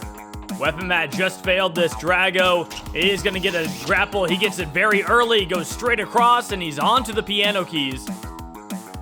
Good timing on the first key. He's got the Santa hat. One thing I love to see. Drago is going to be through the piano keys and onto the circle slider. Drago going for full momentum here. And he's gonna make it all the way through. Looked a little sketchy on those last two, but he goes right for the crooked wall. Drago comes up short, and he still cannot get back to stage 2. It's been a long time for Drago. Now we're moving on to Samani, another H&W The Rock competitor. Samani has done it for the third tournament in a row with 11 seconds left. Samani is going back to stage 3. So yeah, she made it to stage 3 in all the first 3 tournaments of H&W The Rock. She was the only one on stage 3 in tournaments 1 and 2. So she has got the jumping skills. Now let's see how she does on this course. So far, every H&W The Rock competitor has failed the curtain slider. Can Samani change that? D'Angeli almost got it, but she failed the dismount. She went too far to the left. Samani goes for it. She does get the grapple. She gets the ball. She hits her head, and Samani is out on the curtain slider too. She had it. Look at this. She grappled it perfectly, but hits her head and doesn't make it. These H&W The Rock competitors just finding all sorts of new ways to fail that obstacle. But with that, we are on to the only competitor left from H&W The Rock. Mic drop, almost overshoots it, but he stays on. And one jump left to go. Mic drop. He goes for it, and he makes it. Mic drop is going on to stage 4, our first competitor to ever defeat stage 3. Mic drop was the only one who made it to the final stage in all 4 tournaments of H&W The Rock, so that was a very exciting moment. Honestly, he had failed stage 1 in the first tournament, stage 2 the second tournament, stage 3 in the third tournament, and then stage 4, so he kept getting better. Let's see if it will work out for him in Halo Ninja Warrior, the real one. Mic drop is through the dome steps. All right, this is where every other The Rock competitor failed. Can Mic drop pull it off? He goes for it. He gets the grapple. He hits the ball. Can he make the dismount? Mic drop is through it. Finally, somebody made it through the curtain slider. Oh, he's teleporting. What's happening? I can't even tell what's going on anymore. All right, he's onto the third piano key. That was trippy. But Mic drop is through the piano keys. Internet connection a little shady here. But Mic drop is going to go for the circle slider, and he misses the jump. He doesn't get into the first ring, but still the best run of any competitor from H&W The Rock. Way to go, Mic drop. And that was also our final newcomer of the tournament. After that, we saw an unfortunate failure from a Swantron as he went out on the circle slider, slid on the second ring, tried to save jump it, but had too much momentum. And that brings us on to our 92nd competitor of the tournament, the veteran, on his 12th appearance. But Atlantic Champ is to the top, and he is going back to stage 2 with 19.1 seconds left. Atlantic Champ, you know, he went to college. People thought he wouldn't be that good at jumping anymore. He's still got the skills. He might not have as much time to practice as he used to, but he's got the skills. He's been to stage 2 in both of the Halo Infinite tournaments so far. And this is a competitor who once, as a newcomer, failed the first obstacle of stage 1 and then eventually finished in first place. That happened in tournament 24. It's one of the best stories that we've ever had on this course. And right now, Atlantic Champ making quick work of the first 2 obstacles, and he is on the piano keys, making this look easy as well. Now it is time for the circle slider. Atlantic Champ is going to get a big run up. He's going to go full momentum. Atlantic Champ, he's got the third ring, makes it look buttery. And it's time for the crooked wall. He doesn't waste any time. He goes right for it. Atlantic Champ doesn't get a jump. He landed on the pole, but couldn't get the dismount. Look at this. He had it. He just mistimed his jump. He might have waited too long and lost his traction with the pole. And because of that, he is out on stage 1 for his first time on Infinite. No! I didn't get a jump. That's so stupid. I hate this. I hate that fucking obstacle. Oh, I thought he had it. I don't know why I didn't get a jump, but it wasn't lag. But I don't know why I hit the A button. I hate Infinite for that, dude, because I should have gotten a jump. I don't know why I didn't get a jump. Probably too high on the warped wall. No, that's not the problem. I wasn't on the damn warped wall. Bit of an awkward misunderstanding there. That is a shame for Atlantic Champ. But that brings us on to the Xbox One All-Star, Gotenks. And he's not going to beat the klaxon, but he is going to beat the stage on his 20th appearance. That is amazing from the Xbox One All-Star. Gotenks, another one of the few competitors who has defeated stage 1 on both of the first 2 Halo Infinite tournaments. That tournament 26 run was insane. If you don't remember, we had to do a replay review just to see if he actually cleared within the time limit, and he did. Gotenks now on to the curtain slider. He gets a nice high grapple, and Gotenks is through onto the piano keys. He has not really been a fast competitor in the latter half of his career. He had some pretty fast times early on, but man, he likes to take his time now. But as long as he can get through the stage, that is all that matters. Gotenks with an awkward jump off the first ring, but it doesn't faze him. He gets through, and he is onto the crooked wall. He failed this in the past. Right now, he gets a nice high jump, and he goes for the dismount. Gotenks is onto the warped wall. And he's up it in 1. He has tons of time left. Now for the flying shoot. Gotenks gets a jump. Good timing. He gets a safe jump. Gotenks fails the flying shoot. He had a great save jump. I don't know what went wrong there. He just misjudged it. Look at this. He didn't have too much speed. Everything was perfect. He just missed it. He had the save jump, and he went too far back to the right, overcompensated, and failed. Oh, man. No, you don't understand. I had it. He had it in his I save think I jump. overcorrected or something. You were looking, so you had so much time, too. I know. You were moving. cooking. I'm glad Snaz made it, though. You know, I don't even want to ask this, but it's been a long time since me and Tanks cleared in the same tournament. That's fucking upsetting. That would be Tournament 19 was the last time we saw them together on Stage 2. Now we're moving on to Patty Freakin', the veteran. 15th appearance. He's done well on Infinite. Flying up it, he makes one mistake at the very end, but an easy recovery, and with 20.5 seconds left, Patty Freakin' is a 2 for 2 on Stage 1 here on Halo Infinite. Patty Freakin', you know, PC being able to play Halo Infinite made a big change for this guy's career. In Tournament 26, he finished in 3rd place, which is the highest finishing position of his career. Let's see how he does today. Right now, he is getting through the curtain slider with no issues. Time for the piano keys. Patty Freakin', being able to play on the PC has rejuvenated his career. He was struggling on Halo 5, wasn't putting in the practice, didn't like having to go back to the console, but now he can stay right at home with his controller plugged into a PC, but now he is stuck on the second ring. Oh my goodness, look at that turn. Patty Freakin' gets through the circle slider, and now he is onto the crooked wall. Patty is gonna go for it. He comes up short. Patty Freakin' fails Stage 1 on Infinite for his first time, and it is the crooked wall that takes him out. He beat it in the last tournament, but this time he just comes up short, and that is a shame, a terrible way to see Patty Freakin' go out on Stage 1. The crooked wall, though, always a dangerous obstacle. 7 competitors have failed it so far. But that will bring us on to Spenny 37, his 21st appearance. He had a very special moment in the last tournament. 20th appearance. Nobody has cleared on their 20th appearance before. Can Spenny be the first? He's climbing up. And with 20 seconds left, he's at the top. And Spenny 37 is moving on to Stage 2. I'm so glad that Spenny 37 has been having success here on Halo Infinite.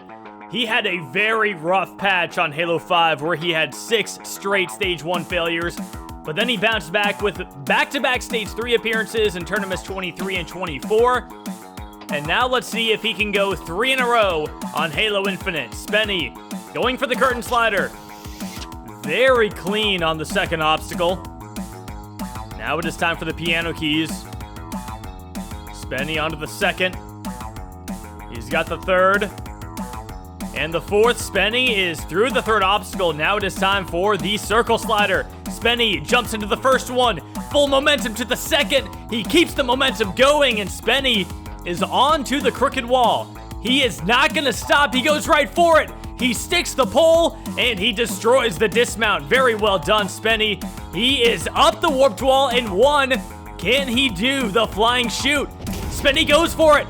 He jumps, and a beautiful save jump. Spenny 37 is on to the lumberjack climb. Can he go 3 in a row?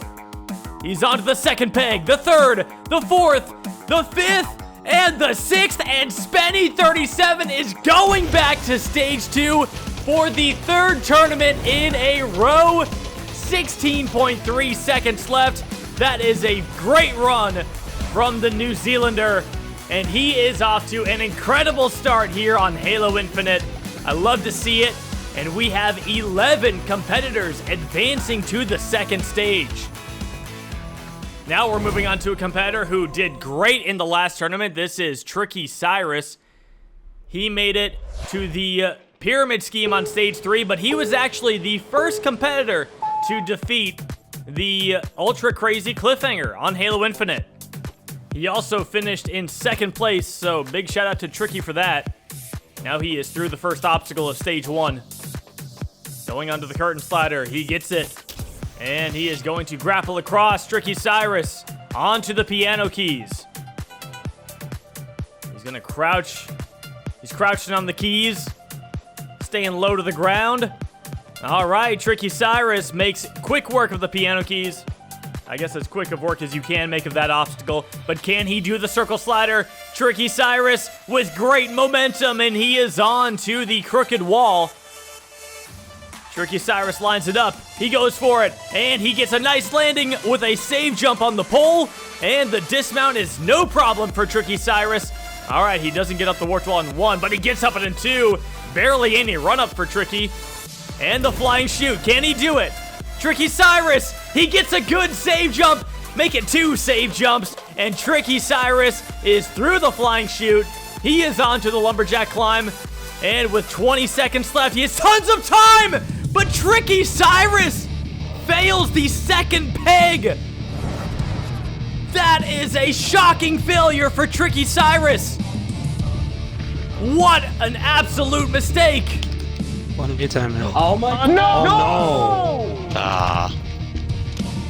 Hold a beat from 18. Oh no. That is a horrible way for Tricky Cyrus to end his tournament, especially after what happened in Tournament 27. But speaking of Tournament 27, this is the guy to watch. Next up is last tournament's first place finisher, Joey Davis. Joey began his career in Tournament 22, failing the first obstacle of Stage 1. Ever since then, Joey has dominated the course, reaching Stage 3 in 4 of the last 5 tournaments. On Halo Infinite, he is the only competitor who has made it to Stage 3 both times, and in the last tournament, he was one of 3 who defeated the Ultra Crazy Cliffhanger. While the other 2 competitors failed the Pyramid Scheme, which Joey failed in Tournament 24, Joey managed to get all the way to the final obstacle of Stage 3, the Rapid Repulse. Now, let's see how Joey will follow up his best performance on this course. Joey Davis. This guy failed the first obstacle of Stage 1 as a newcomer and has not failed Stage 1 since. You love to see it. But last tournament was quite special for this guy. He's a very fast competitor, so we'll see the result of this run pretty quickly. If I can predict the future. Trials of JD. Going across the piano keys right now. He's on to the 4th one, and he is through it. Now it is time for the circle slider. I'm going to imagine he's going to go full send right here. All the momentum, Joey Davis. Oh yeah, he makes it look easy. Now it is time for the crooked wall. Joey does not hesitate. He goes right for it, nails the dismount, and he is on to the warped wall. Up it with 44 seconds left. So much time for Joey Davis. He is going to get a nice jump, a big save jump, and Joey Davis is through the flying chute yet again. And he is on to the lumberjack climb. He is so reliable on this course right now. Look at him go. Joey Davis is to the top, and with 25.2 seconds left. All right, well done, nice Joey. one, Joey. Good job, Joey. Yay. The fastest time of the tournament so far. That should not be a surprise. Joey Davis is our 12th competitor who will be advancing to the 2nd stage. And with that, we are down to 3 more competitors. Next up, we have Free MMO Direct, the top PC player. Free MMO Direct, not the fastest time, but it was a very fast time. 29.3 seconds left. It's awesome to see the PC players have some success. Free MMO is the best example of that. Made it deep into Stage 2 as a newcomer, got to Stage 3 on his 2nd appearance, and he had been waiting a long time to compete on Halo Ninja Warrior. Now he is on the curtain slider. Gets a beautiful grapple. He made that look so smooth. I'm not sure how he did that. Free MMO onto the piano keys. It's funny, I feel like Kyle Shanbeg went for the fast technique, and all these speed demons, they're not going for it. But still, racing through the stage right now is Free MMO. He is on to the circle slider, and he's able to go full momentum. He has gotten through it, and he is on to the crooked wall. Goes for a quick lineup. He jumps, and he's got the dismount. Free MMO with about the same amount of time that Joey had left. He's up the warped wall. Now for the flying chute. Free MMO. Oh, look at that. A beautiful stick. He didn't even need that save jump. Free MMO Direct is on to the lumberjack climb, and slowing down a little bit here. but Free MMO gets to the top and, 25.3 seconds left. He beats Joey by 1/10 of a second. And for the third time in his career, he stays perfect on stage 1. 3 for 3, making it to stage 2. Free MMO Direct is now our 13th competitor advancing to the second stage. And just like that, we are down to our second to last competitor on stage 1. This is a run you don't want to miss. Returning for his 28th straight appearance is Hunter Unit 751. This two-time All-Star is known for hosting Ninja Warrior of Halo, and he has established a legacy of jumping excellence.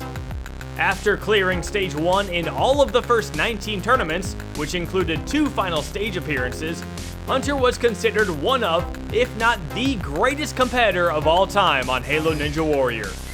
After a strong finish to Halo 5, which included 4 straight stage 3 appearances, Hunter hoped for a good start to Halo Infinite. Unfortunately, he could not get past the flying chute on stage 1 in Tournament 26, but in the last tournament, Hunter got his revenge, eventually failing the double pinch on stage 2. Now it is time to see if Hunter can start to build a new streak on Halo Infinite. The host of Ninja Warrior of Halo is off for his 28th time on this course. The only competitor with perfect attendance. And look at them chicken legs. And that skirt. Hunter with some questionable fashion design in Halo Infinite, but as long as it works, I'm not gonna complain. Hunter has got the grapple. He is through the curtain slider and onto the piano keys. Hunter has seen just about every single obstacle that this course has had to offer. And he handles a new one, no issues there. Hunter onto the circle slider. He hesitates a little bit. Now he's going for full momentum. He has to take a save jump on the second ring. This is dangerous. Hunter is going to line up with the pole. He runs into it. And Hunter, he gets away with it. Thank goodness. That was a little scary right there. But Hunter is onto the crooked wall. He's going to go up it. He's failed it in the past, but he does not fail it today. Now for the warped wall. Hunter is up it in 1. He's got 30 seconds left onto the flying chute. This is where he failed 2 tournaments ago, but Hunter is gonna get a save jump, and a crazy save jump at that. Hunter is through the flying chute, and now he is on to the lumberjack climb. With 15 seconds left, he has enough time. He's climbing up. Hunter Unit 751 is to the top, and he is going back to stage 2 for the second time on Halo Infinite. 25 and counting. It's a Christmas miracle. Who sounded like Gary? I tried to do what I did. I want to quickly dedicate this 25th clear to my mom, because it's Mother's Day, and I guess without Mama Unit, I wouldn't have all these clears. So it's Mother's Day. This one's from Mom. Huh? Yeah, this is definitely gonna confuse the viewers in terms of dates, but Hunter Unit 751 is the 14th competitor to advance to the second stage in Tournament 28. And we are down to one last runner. Come on, Fireball. Fireball. This tournament's Mr. 100 is the reigning grand champion, Fireball. Fireball began his career in Tournament 12, where he reached Stage 3, becoming the 6th and most recent newcomer to defeat Stage 2.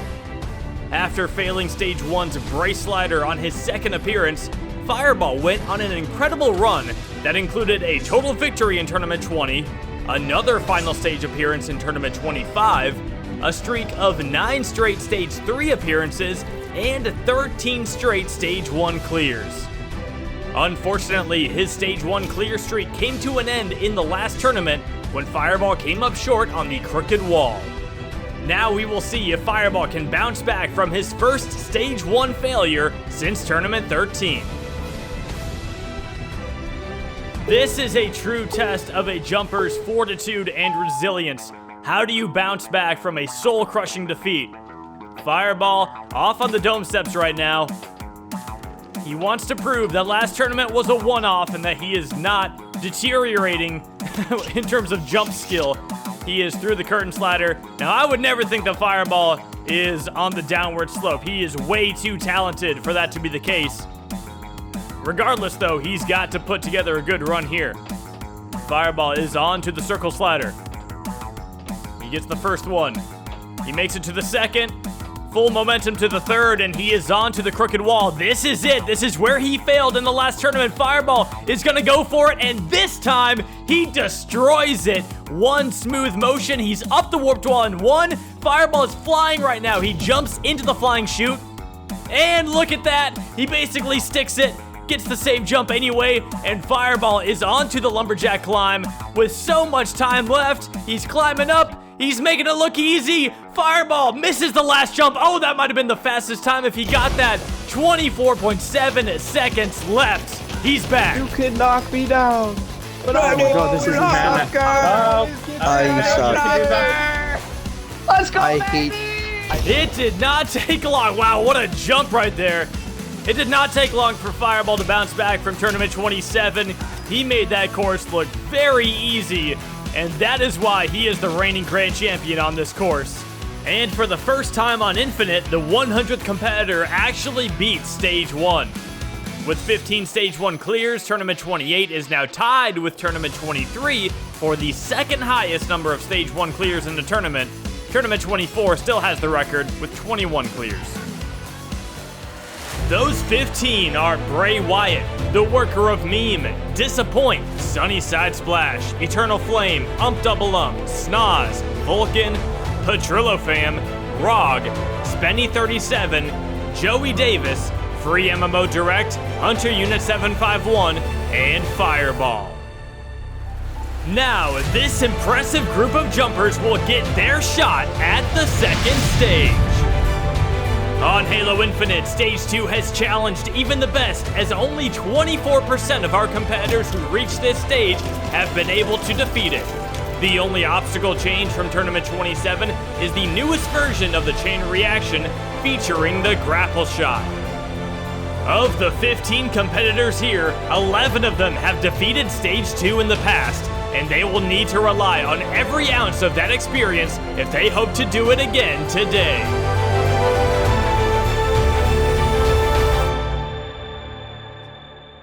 First up on Stage 2 is the #1 competitor of the tournament, Bray Wyatt.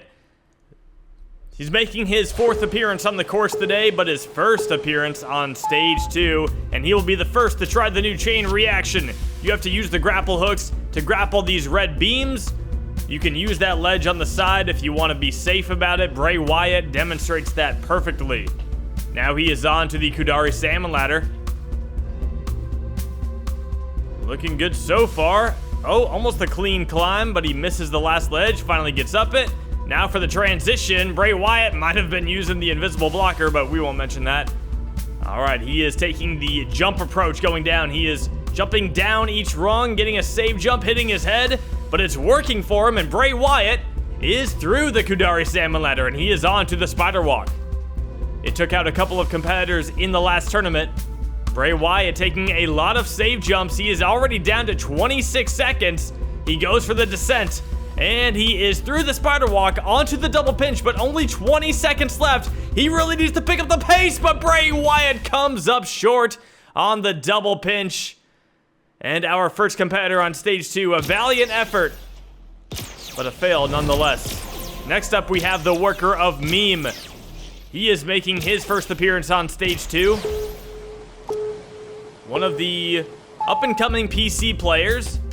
Worker of meme launches into the sky on the chain reaction, lands on the ledge, and a quick grapple onto the second beam, and he is on to the Kudari Salmon ladder.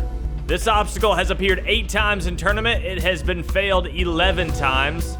75 attempts though. This is 76 right here.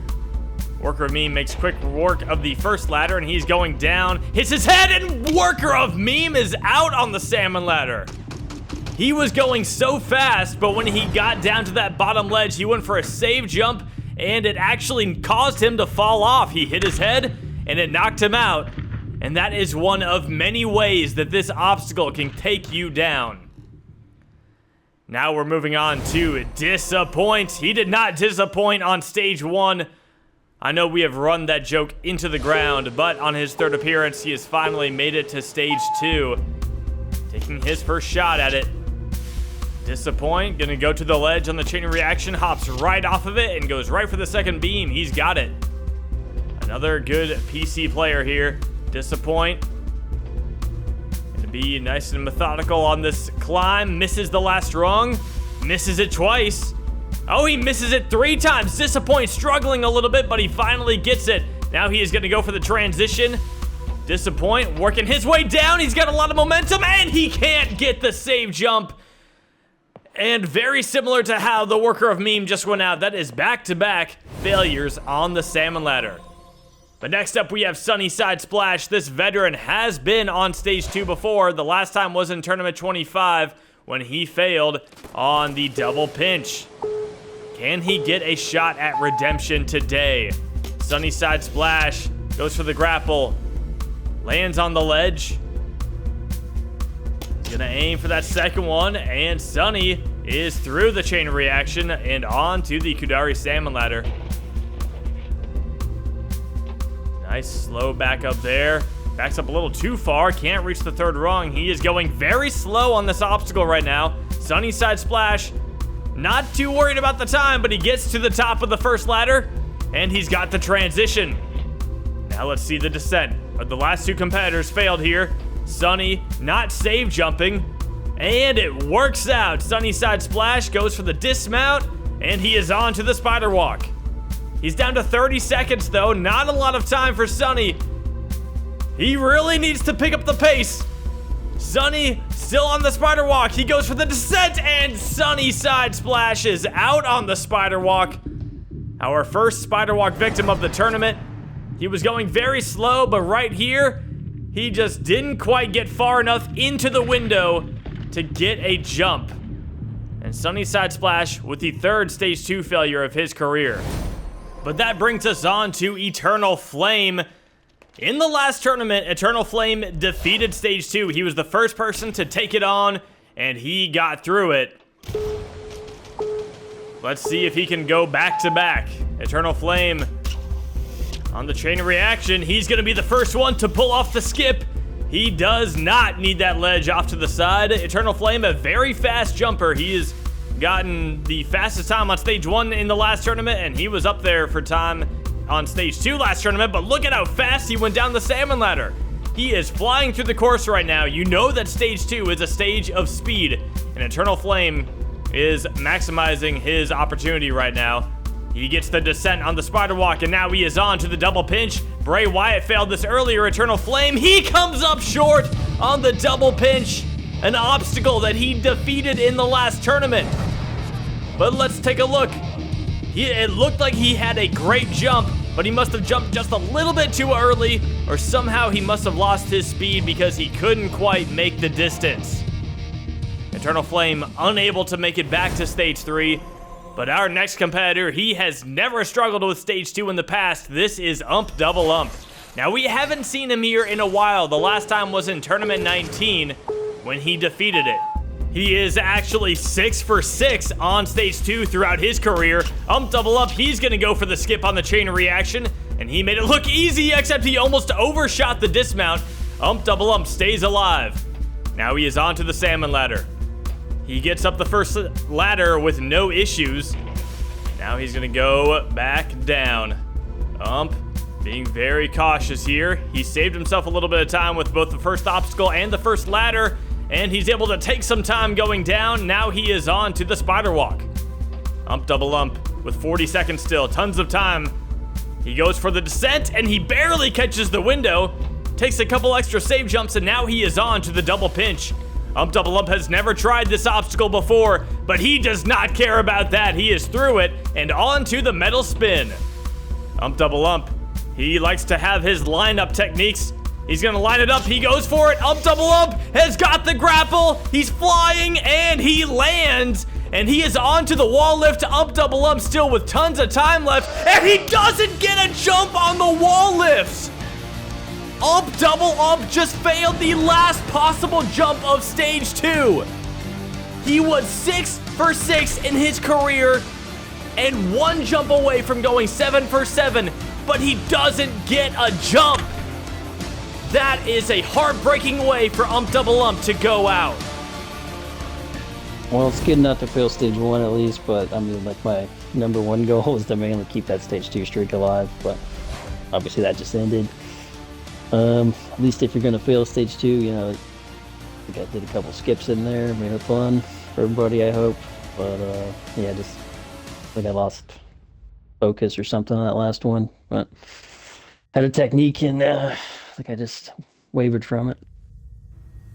It does not get any worse than that. Well, while we mourn that failure, we are moving on to Snaz, the veteran, his 22nd appearance, and his first time on stage 2 since tournament 24 when he failed the second obstacle. He has not defeated the second obstacle of stage 2 since tournament 15. He gets a very low grapple right there on the chain reaction. He's failed the salmon ladder in tournament 16 and 19, the crank dive in 24. So this is the obstacle right now. If Snaz can get past the salmon ladder, it would be big for him. Oh, he already makes one mistake. Snaz up to the 3rd ledge, up to the 4th, and he gets the 5th rung on the first try. That rung is a little bit higher. Now for the transition, Snaz gets across. Now he's got to go back down. He is taking his time on the salmon ladder, no question about that. Down to 35 seconds already. Snaz eating up time on this obstacle. He's finally at the bottom, and Snaz is going to get through the salmon ladder. It's about time. Now he is on to the spider walk, and Snaz, with a very low jump right there, he's down to... Oh, no, Snaz doesn't even get up to the 3rd set of windows. Snaz finally getting past the salmon ladder, but look at this. He just got way too late of a jump and had no chance at reaching that upper level. He was also very low on time, but still, it's great to see Snaz put in a run like that. Well, I'm feeling pretty good. I mean, the practice I put on stage 1 paid off, you know, even though I was a little nervous about a couple obstacles. But the thing is, when I got to stage 2, in my mind, it was all about beating the salmon ladder because it's been a thorn in my side. I went a little slow on it, probably so slow I couldn't have cleared, but I needed to beat the salmon ladder for my sanity more than anything. So I'm pretty satisfied with this tournament for sure. Well, if Snaz is satisfied, then so am I. Next up, we've got the veteran Vulcan on his 15th appearance. This guy was on stage 2 in the last tournament, failed the metal spin, couldn't connect on the grapple, but now let's see if he can connect on these chain reaction grapples. He's got the first one. Vulcan, looking at that second one, he jumps, he grapples, and can he stick the dismount? Yes, he can. He is onto the salmon ladder. This guy has been all over the place in his career, failing stage 1s all the time. He failed stage 2 a fair amount, but he's also gotten to the final stage. He's finished in 1st place. You just never know what you're gonna get with this guy, but man, his ceiling is very high. And right now he is going down the salmon ladder, taking all sorts of save jumps. He save jumps the bottom rung, and he is going to, oh, it looked like he hit his head a little bit there on the dismount, but he's through it. Now the spider walk, it's been failed 16 times. It's appeared in 15 tournaments. Honestly, not a lot of failures on this obstacle. Snaz did just add one, but Vulcan gets the descent, and he is through it. Now he is on to the double pinch. Vulcan beat it last tournament, and he beats it again today, but this is the obstacle that took him out in tournament 27. He goes right for it, and Vulcan connects on the grapple. He is onto the wall lift. Ump did just fail this. Can Vulcan pull it off? Yes, he can! Vulcan is going back to stage 3 for the first time since tournament 25. That was impressive. Strafe just continuing to prove he's one of the elite competitors on this course. Oh, I do not deserve to be on stage 3. I mean, why would you say that? That was such a clean run. What are you talking about? I agree with Snaz. That was a very clean run, and he is our first competitor advancing to stage 3. Now we're moving on to Petrillo Fam. On his 9th appearance, this guy has defeated stage 2 in the past. The last time we saw him on the stage, however, was in tournament 25 when he slipped out of the end of the double pinch. That's actually kind of a strange way to fail that obstacle, but right now Petrillo Fam doesn't get the first grapple on the chain reaction. He fails the first obstacle. Look at this. He grappled too low. He missed it. And the more unbelievable part of this isn't the first time he's failed the first obstacle of stage 2. He did it back in tournament 20 as a newcomer, and now he has done it again today. You don't see that very often. And if you pass the salmon ladder, it's a win in my book. Back on stage 2 for his second time on Halo Infinite is Rog. Rog began his Halo Ninja Warrior career on Halo 5, which is also where he started hosting Spartan Sasuke. Hello nerdies and nerds, and welcome to the inaugural tournament of Spartan Sasuke. On his third appearance in Tournament 19, Rog defeated Stage 1 for his first time, and eventually made it all the way to Stage 3, where he failed the beginning of the Vertical Limit Kai. That result saw him finish in second place in the first 100 competitor tournament. He failed Stage 2 in Tournament 20, and then didn't make it back until Tournament 24, where he went out on the double pinch. His last time on Stage 2 was in Tournament 26 when he failed the Kudari Salmon Ladder, but now let's see if Rog's increased experience on Halo Infinite will help him get back to Stage 3. Here goes the Spartan Sasuke host. Rog jumps, he's going for the chain reaction. Petrillo just failed it. Can Rog get the second grapple? He's got it. And Rog is good on the dismount. He is on to the obstacle that he wants to defeat. He's failed it twice in the past. Rog climbing the salmon ladder right now, misses the 5th rung, misses it twice. But this time he gets up it. Now he goes for the transition. Rog is across and he is going down. Rog with 1 rung left. He's got it. And he is through the salmon ladder and on to the spider walk. Rog hopping through. Very low jump right there, but he doesn't pull a Snaz. Now the descent. Rog nails it and he goes right for the dismount. He is on to the double pinch. Rog with the big jump. And the dismount, he's got it. He is on to the metal spin. Rog is gonna go right for it. He jumps, he grapples, he's got it. He's flying in the air. And Rog is on to the wall lift. He's got 12 seconds left. He takes a second to line it up. He's going, he's stopping between each one. Rog with 1 jump left. No way, he fails the wall lift.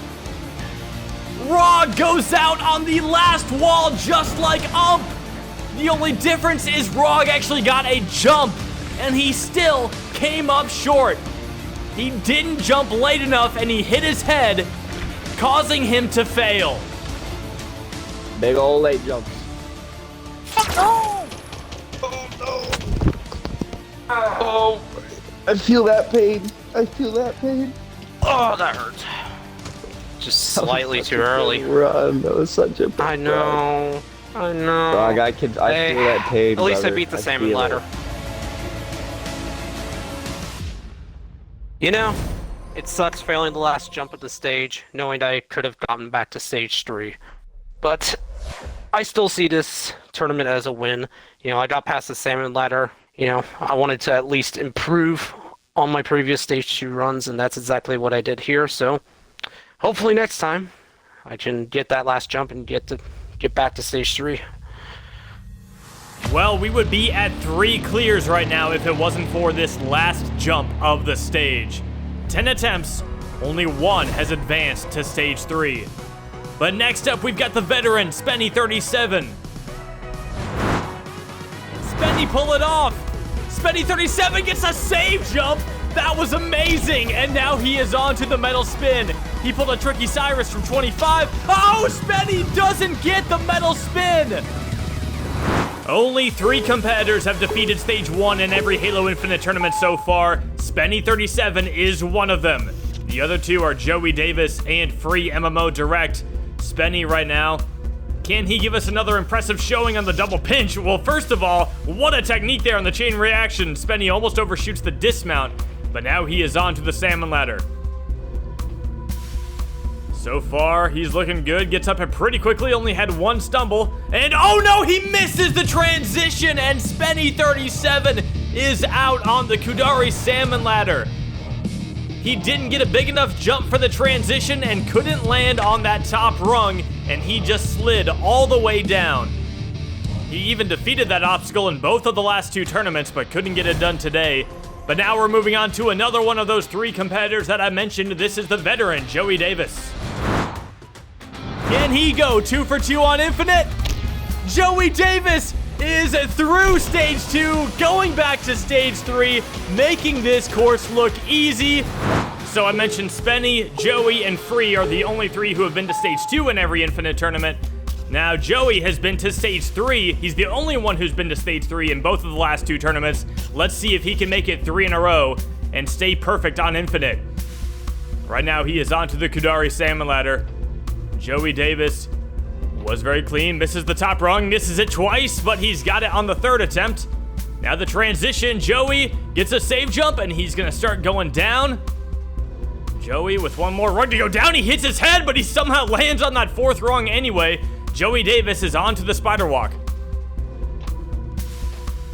Joey about to go for the descent. He goes right for it, gets a good save jump, and dismounts perfectly. Now the double pinch. Joey Davis has failed that in the past, but he gets through it today, and now he is on to the middle spin. He's gonna go to the left side. He connects on the grapple. Joey flying through the air. He's got the dismount. Now the treacherous wall lift. Joey has done it in both of the last 2 tournaments, and he does it again today. 12.4 seconds left on the clock, and Joey is 3 for 3 on stage 2 on Halo Infinite. What an impressive jumper. He is joining Vulcan on stage 2. He beats the klaxon, and he makes that stage look easy. And now we have our top PC player, Free MMO Direct. He's got the 2nd wall and the 3rd wall, and Free MMO Direct is moving on to stage 3 for the first time in his career. This is the 3rd competitor who's been to stage 2 in all of the Infinite tournaments. He beat this stage last time.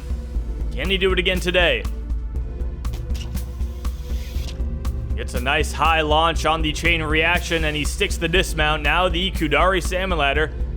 He misses. Oh, he slips all the way back down to the 1st rung, and he makes another mistake. Free, very risky right there. He almost lost it all, but he stays alive. He gets to the top of the 1st ladder. Now he's got to go back down. He is so lucky he had that 1st rung to fall back on, but he gets through the downward section very quickly. Now Free is on to the spider walk. Free, a very fast jumper. He can afford to make mistakes like the one he just made on the salmon ladder. Free is through the spider walk and on to the double pinch. He gets the 1st pinch and the 2nd, and Free MMO is on to the obstacle that took him out in tournament 26. He goes for it. He gets the grapple. Free is flying through the air, and he gets a nice high dismount. And now he is onto the wall lift.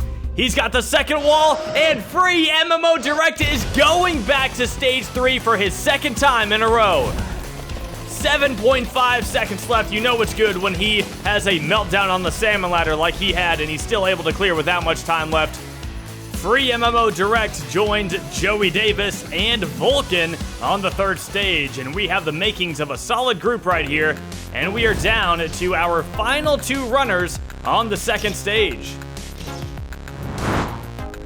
Onto the double pinch. He gets into the 1st one, a weird jump, and Hunter Unit 751 is out on the double pinch. The first time he has failed stage 2 since tournament 19. Can Hunter get back to stage 3? He hasn't done it so far on Halo Infinite, but he's got a great opportunity here. Hunter on the chain reaction. Waits till he's very low to get that 2nd grapple, flies high into the air, and he is through the chain reaction and onto the Kudari Salmon ladder. Hunter going up the 1st ladder, and he gets all 5 rungs perfectly. No mistakes climbing up. Can he be smooth going down? Hunter with a save jump. Another save jump. He's hitting his head, and he's staying alive. Hunter stressing me out with that descent, but he gets through it. Now he is on to the spider walk, the obstacle that took him out back in tournament 19. It's been a while. Hunter nudges himself a little bit, staying on one side of the windows. He switches over for the descent, And Hunter has the dismount, and he is onto the obstacle that took him out last tournament. Can he get his revenge? Hunter is gonna save jump in the second pinch. Oh, it looks so cool every time someone does that. All right, now the metal spin. Can he do it? He gets the grapple. Hunter is flying. He's down to 10 seconds left. He's got the wall lift still to go. Can he get through it? Hunter racing the clock, and yes! He's gonna do it! Hunter is going back to stage 3 for the first time since tournament 25. That was a close one. If I could raise my hands and just hold them out wide, I would right now. Oh, 20! Stage 2! Why can't unbelievable! I can't believe that's happened. Yeah, 20 stage 2 clears is pretty ridiculous. Hunter Unit 751, now the 4th competitor, advancing to the 3rd stage in Tournament 28. And you know, the second highest number of Stage 2 clears in Halo Ninja Warrior history is this guy, the Grand Champion, Fireball. His 12th Stage 2 clear was in Tournament 26. He was not on Stage 2 in the last tournament, as I'm sure he will love to be reminded. But right now, Fireball lands on the ledge of the chain reaction. And he's got the second grapple. Fireball gets the dismount. He is on to the Kudari Salmon ladder. Fireball gets to the top of the first ladder, and with a quick transition, he is going back down. Fireball taking one jump on each rung. He gets a save jump on the bottom rung, and he nails the dismount. Now it is time for the spider walk. Fireball climbing up. Time to drop back down. He nails the drop, and he gets the dismount. Now for the double pinch. Fireball, full momentum, and he's got it. Now the metal spin. Fireball does not stop. He goes right for it, and he nails the grapple. Look at how much time he has left. Fireball is flying through stage 2 right now. He's got the second wall and the third wall, and Fireball is back. He is going on to stage 3. Hey! Nice. Well done. Nice. We're back to the regularly scheduled program here on Halo Ninja Warrior. Appreciate it, Rich. Fireball with a textbook example of how to bounce back from a disappointing failure as he reaches stage 3 for his 13th time.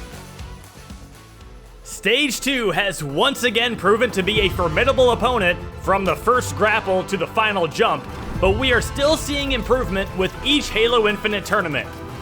Of the 15 who took on Stage 2, we have 5 left standing. Those advancing to Stage 3 are Vulcan, Joey Davis, Free MMO Direct, Hunter Unit 751, and Fireball. Now, this elite group of jumpers will face off with the 3rd stage. This stage has yet to be defeated on Halo Infinite, but in the last tournament, we saw Joey Davis get to the final obstacle, the Rapid Repulse, and Free MMO Direct was able to defeat the Ultra Crazy Cliffhanger. Meanwhile, the other 3 competitors, Vulcan, Hunter, and Fireball, have all defeated this stage in the past. With 7 sinister obstacles, no time limit, and no room for error, our 5 contestants must be at the top of their game if they want to defeat the odds and reach the final stage. The first runner with a chance to be the first to defeat Stage 3 on Halo Infinite should be no stranger to that type of pressure. Reaching Stage 3 for his 4th time is the veteran Vulcan. Previously known as Strafe Helix, Vulcan has been around since Tournament 10. It wasn't until his 8th appearance in Tournament 21 that he finally made it to Stage 3 for his first time, where he failed the Ultra Crazy Cliffhanger. He failed it again in Tournament 23, however, that result was good enough for him to finish in 1st place. In Tournament 25, Vulcan broke through and became the first competitor to defeat Stage 3 in the Regeneration era. On the final stage, he had a good pace, and he might have reached the buzzer in time, but he slipped up with just a few jumps left on the final rope. Now, Vulcan has a chance to be the first to defeat Stage 3 on Halo Infinite. These are very different obstacles from what he faced in Tournament 25, but Vulcan, with his first shot at Stage 3 on Infinite, is on to the newest version of the Doorknob Grasper. 3 going up, 3 going down. A very steep angle as well. Vulcan is going to skip the 5th knob. And a big jump to the dismount. Vulcan's got it. Now he is on to the brand new body prop. You must wedge yourself in between these jumps, and Vulcan is out immediately on the body prop. Fails the first transition. These are very difficult jumps, and Vulcan comes up. He actually got too big of a jump. Hits his head on the top bar. And his Stage 3 run is over just like that. That is all it takes on Stage 3. But our next competitor should have as good a shot as anyone. Making his 5th appearance on the 3rd stage is the veteran Joey Davis. Joey first made it to Stage 3 on his 2nd appearance in Tournament 23, where he failed the curtain cling. He made it back in the next tournament and was one of 2 competitors to defeat the ultra crazy cliffhanger. He ended up finishing in 2nd place, failing the pyramid scheme. His next Stage 3 run was in Tournament 26, where he finished in 2nd place again, this time failing the ultra crazy cliffhanger. In the last tournament, Joey finally finished in 1st place as he made it to the final obstacle of Stage 3, the Rapid Repulse. Now that he's gotten the closest to the final stage out of anyone on Halo Infinite, let's see if he can take that extra step today. Joey Davis. Never has the same gamer tag, but always has the same skill level. He has been rock solid on Halo Infinite, Stage 3 every single time. And he races through the Doorknob Grasper now. He is going to take on the body prop that Vulcan just failed. He gets the first transition, he's got the 2nd, he's got 1 more. And Joey Davis, if he can get the dismount, he can. He is on to the Sidewinder. This took out 1 competitor in the last tournament, that being Eternal Flame. Right now, Joey Davis with a good save jump on that 3rd Sidewinder. Can he get the last one? Yes, he can. Now just the dismount separates him from the cliffhanger. Joey Davis is on to the ultra crazy cliffhanger. He defeated it last tournament. He failed it in Tournament 26. He's got the first transition. Now to the 3rd small ledge. And all right, now that this final 5th ledge is moving, Joey does not go for his momentum technique. It's back to moving again, just like it was on Halo 5. Joey goes for it, and he gets a great save jump, sticks the ledge, and Joey Davis is through the ultra crazy cliffhanger. Nice. Nice. Beautiful. Nice. Nicely done, dude. Now Joey is on to the pyramid scheme. He failed this back in Tournament 24, but he handled it very well last tournament. He's going to the left side. He likes to go left. I don't know if he's left-handed or not, but Joey is through the pyramid scheme and on to the bungee rope climb. There's a little blast from the past right here, replacing the hang climb. These poles are so tiny, it is exceptionally difficult to stick them, but Joey is doing it. And Joey is on to the Rapid Repulse. This is where he went out in the last tournament. Take your time. He's on to the first one. Can he defeat this jump? Joey goes for it, and he's got it. He's going right for the 3rd ring. Joey stops, and he is going to attempt the final jump.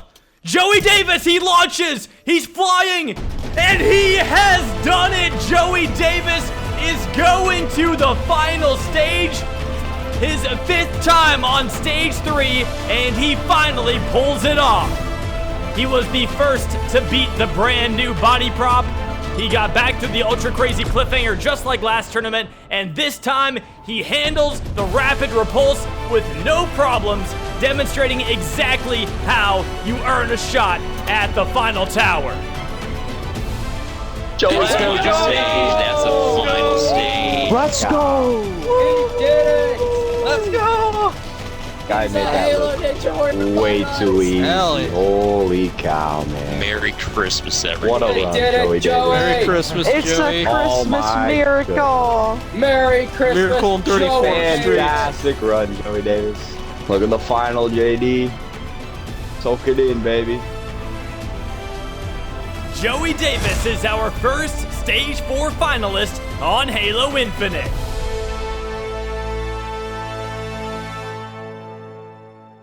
That is going to be a tough act to follow for free MMO Direct, but I'm still not counting him out.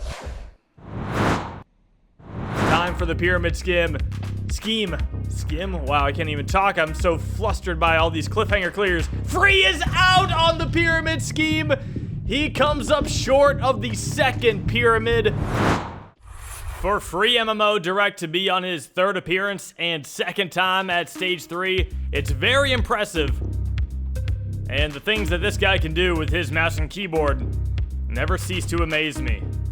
Right now he is using every knob on the doorknob grasper, and now he is on to the body prop. MMO, the first transition, he's got it. He's taking his time here, really lining up these jumps. He's got one transition left, and he nails it. And Free is through the body prop and onto the Sidewinder. This obstacle he has completed. He did it last tournament. And he's got the first transition. He's got the second. Look at how fast he's doing the Sidewinder right now. Free MMO with no issues on the Sidewinder. Now he is on to the ultra crazy cliffhanger. He beat it in the last tournament. Oh, look at that. Goes right for the first transition. And he's on to the second ledge. Now he's safe jumping on the third. He hops up to the fourth. Now time to line up the big transfer. Gotta get the timing just right. Free is gonna leap. And he gets a safe jump. He sticks the ledge. And Free MMO Direct is through the ultra crazy cliffhanger yet again. Now it is a chance for revenge. He's happy he got through the cliffhanger, but is he happy about this obstacle? I don't know. This is where he failed last time.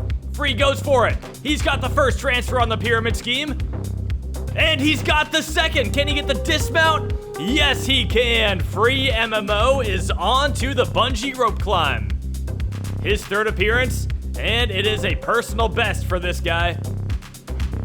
All right, he's onto the first rope. He's safe jumping, and he sticks it. Now the big jump up.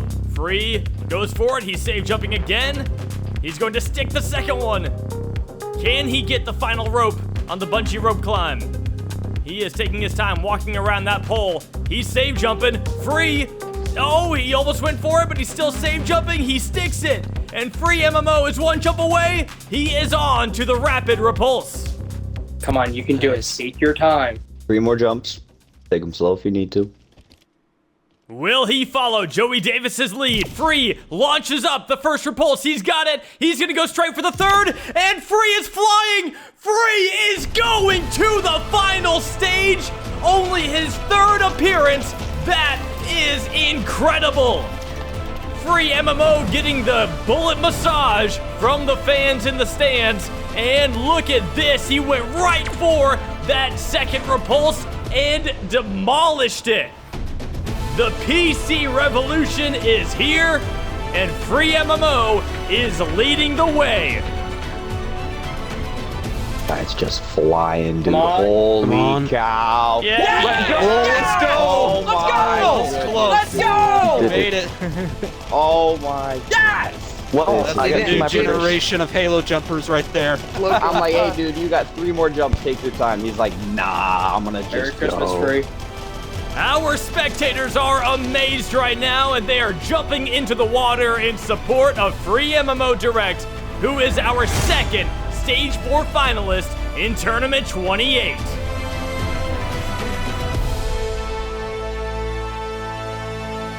Well, good luck to Hunter Unit 751. Now he's got to follow up back-to-back Stage 3 clears. Now, Hunter has defeated Stage 3 in the past. The last time was in Tournament 16, but his most recent Stage 3 run was Tournament 25, when he failed the Curtain Cling. Hunter is on to the Doorknob Grasper. He beat Stage 3 all the way back in Tournament 6. Nobody else who was on this stage today was even competing back then when Hunter got his first Stage 3 clear. Look at that skip on the Doorknob Grasper. All right, Hunter is through the first obstacle, and now he is on to the body prop. He's into the first gap. Can he get the second? This is where Vulcan failed, but Hunter's got it. Hunter, the second transition. He's nailed that one. One last jump here. All right, can he get the dismount? Yes, he can. Hunter is going right on to the Sidewinder. Looking down, checking his feet. They're a little icy, a little slippery. Hunter's got them robotic chicken legs. Oh, he's backing up really far. I hope he doesn't back up too far. Oh my goodness, he's barely hanging on. He's gonna stand up. Hunter giving himself as much room to run as possible. He goes for it, and he's got the first transition on the Sidewinder. Nowhere near as fast as Free, or even Joey Davis for that matter. Hunter being very, very precise with his foot placement here. All right, can he get the next transition? Yes, he can. He's on to the third Sidewinder. He's got one more, and then the dismount. I wonder what he's seeing right now. It's probably a lot of red. All right, Hunter stands up. He goes for the jump. Hunter's got the fourth Sidewinder. Can he get the dismount? This is not the jump to take for granted, and Hunter is clearly not taking it for granted right now. He's setting his feet just like all the other jumps. All right, he's gonna stand up. Hunter goes for it, and Hunter is through the Sidewinder and onto the cliffhanger. Oh, nice. Better than last time we were here. Yeah, so by this time, Joey had already defeated the entire stage, but hey, everyone goes at their own pace. There's no time limit here. Hunter, with the first transition of the ultra crazy cliffhanger, he's got it. He tried this obstacle 3 times on Halo 5 and failed it all 3 times. Let's see if Halo Infinite will be a different story. Hunter, onto the moving ledge. He's looking at it. Hunter is gonna go for it. Hunter has got the save jump. He sticks it, and he has made the dismount. He finally conquers his demons and gets through the ultra crazy cliffhanger. There you go. Let's go. Come on, Hunter. You got this. Where's Vulcan? Vulcan! Man. Right, now. Focus up. Focus up. Let's try and get in this. Now for the pyramid scheme. Hunter lining up that first jump. He goes for it, and he doesn't even get into the first pyramid. Hunter, after all that, can't even get that landing. He jumps too high, too far, hits his head, and he gets rejected right after clearing the cliffhanger. We didn't get in. That's fine. That's fine. That is his best run since what I could tournament have 17, right? Absolutely beyond anything I could have imagined. I mean, considering like we've just had a stage 3 with people beating this stage and getting to the final, I cannot believe I just pulled that off. I had no right getting past the Sidewinder. I'm just gonna say it. I had absolutely no right. So to get past it and the cliffhanger, it's just awesome, and it's just a great motivator to know that on my day, I can still pump out a performance like that. It's been so long since I beat a cliffhanger. I want to push. I want to keep fighting. I want to keep trying to get as many records as I can. Trying to get that 3rd All-Star. I'd love it. I'd love it if I could earn that. And I've just put in my best run for 11 tournaments. We'll see how we go, where we go from here.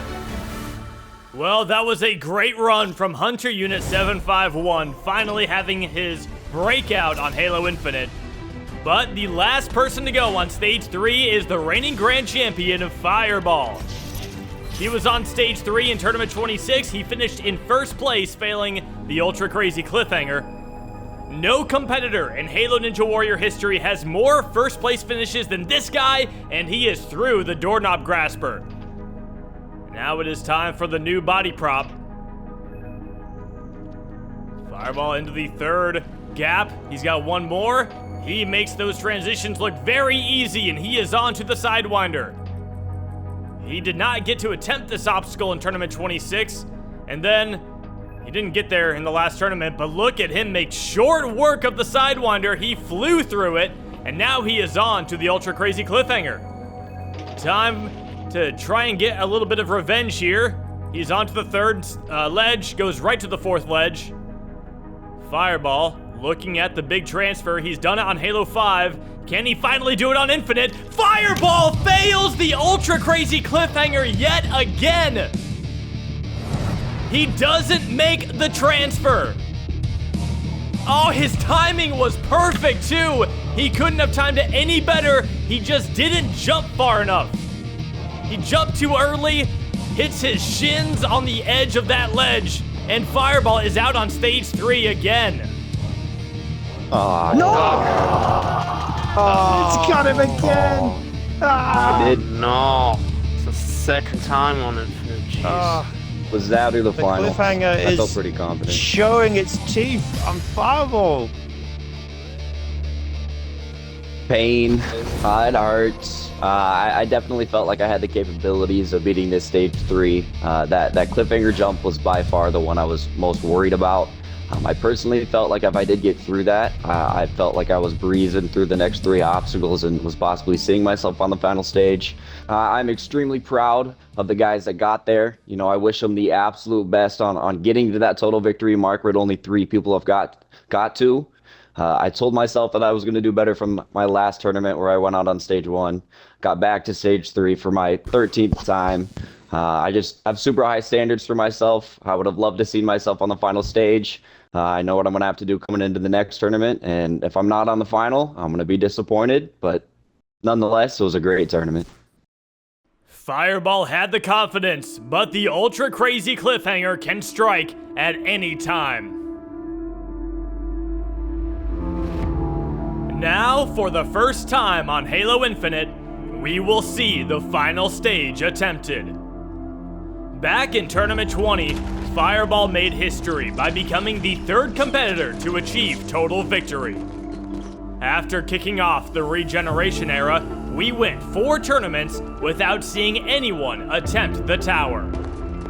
In the final Halo 5 tournament, Tournament 25, Vulcan, Weapon Mat, and Fireball stepped up and earned a shot at stage 4. One by one, they were all defeated. Over these last 3.5 years, I've been doing all these courses, and Halo Infinite, I feel really good on this game. I feel really confident for this final stage, and I honestly believe I can be the 4th Grand Champion, and I'm very excited that MMO is on the final here with me as well. I wish them the best of luck. Honestly, it's an honor. I was very excited when I hit that stage 3 platform in clearing, and the practice that I put into these competitions is finally paying off.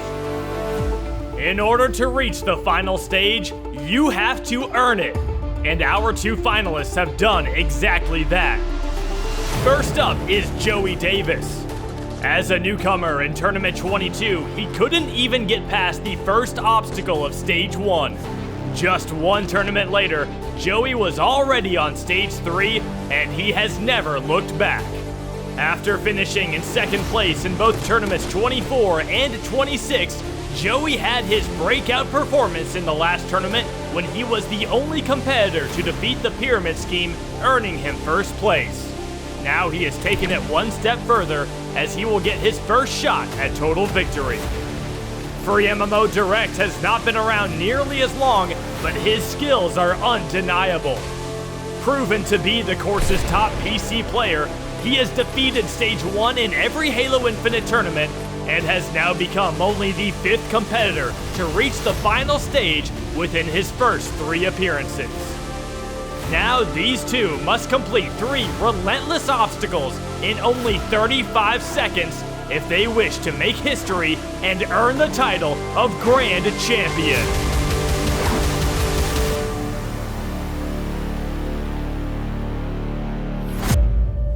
Free MMO is going to give Joey Davis a swing for good luck. Trials of JD, Joey Davis taking on Stage 4 for the first time in his career. 35 seconds are on the clock. And Joey Davis is off. He is climbing the spider climb. This is the easiest obstacle of the 3, so you have to do it fast. Joey gets up it very quickly. Now he is onto the salmon ladder. He doesn't get the second wrong. Now he's got it.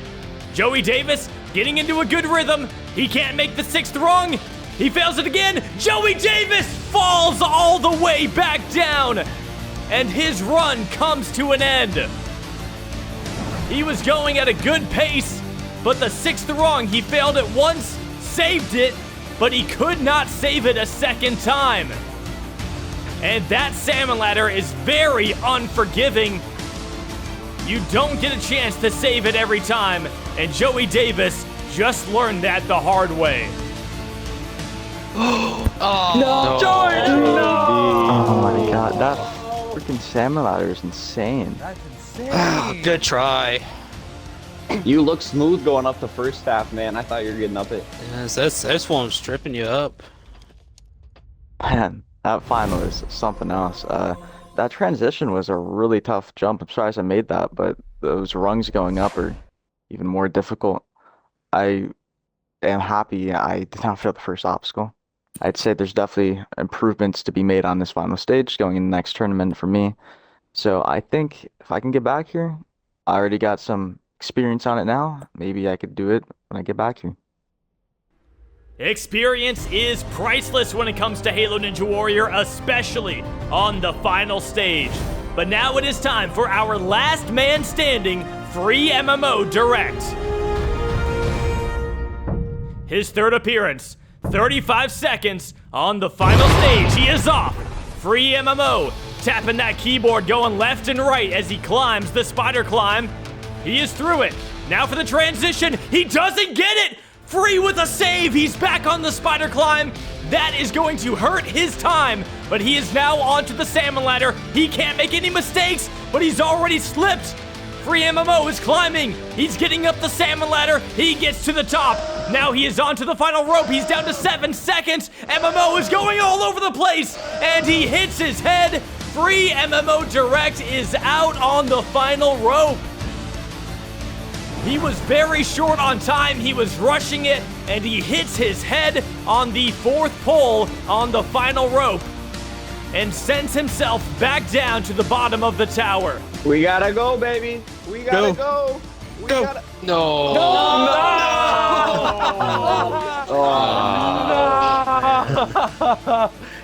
Good run, Free.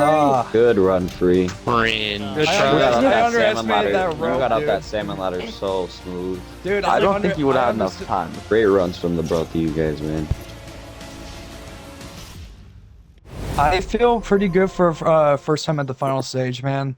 Yeah, that big slip up really did cost me a lot of time, and trying to recover that didn't help. But I felt like I flipped that salmon ladder really nicely. And the rope, I underestimated like the thickness of the ledges, and I just fell off because I undershot it. Despite 2 of Halo's top jumpers reaching this final stage, the wait for a 4th grand champion will continue. For the 3rd time on Halo Infinite, 100 competitors stepped up to the course, and 100 were defeated. With free MMO Direct finishing in 1st place, the record is extended as we have now had 6 straight tournaments with a different competitor finishing in 1st place. That is proof that the talent of Halo jumpers has never been better. With an impressive 15 competitors defeating Stage 1, 5 defeating Stage 2, and 2 reaching the final stage, this tournament was easily the most successful on Halo Infinite and serves as a promising sight for the future of this course. This tournament had epic saves, heartbreaking failures, inspirational comebacks, and breakthrough performances. Now, as we look back on Tournament 28, I want every competitor to take pride in their efforts. Regardless of where you failed, it's the willingness to step up to the course that shows what you're made of. Competitors like Joey and Free have proven that if you work hard, it will pay off. And while some runs may not go the way you hoped, the only option you have is to push yourself even harder in the next tournament. To all 100 of you who took a shot at the first stage, I cannot thank you enough. Tournament 28 has been an incredible ride, but now we move to the future. Halo Ninja Warrior is long overdue for a new Grand Champion, and it could be you. If you want to compete in any future tournaments, just message myself, SMOKEY Massacre, on Xbox Live or Discord. If you don't want to miss a future episode, make sure you hit that subscribe button, and don't forget to leave a like and a comment. Now I would like to thank you all for another epic tournament, and I cannot wait to see you next time on Halo Ninja Warrior.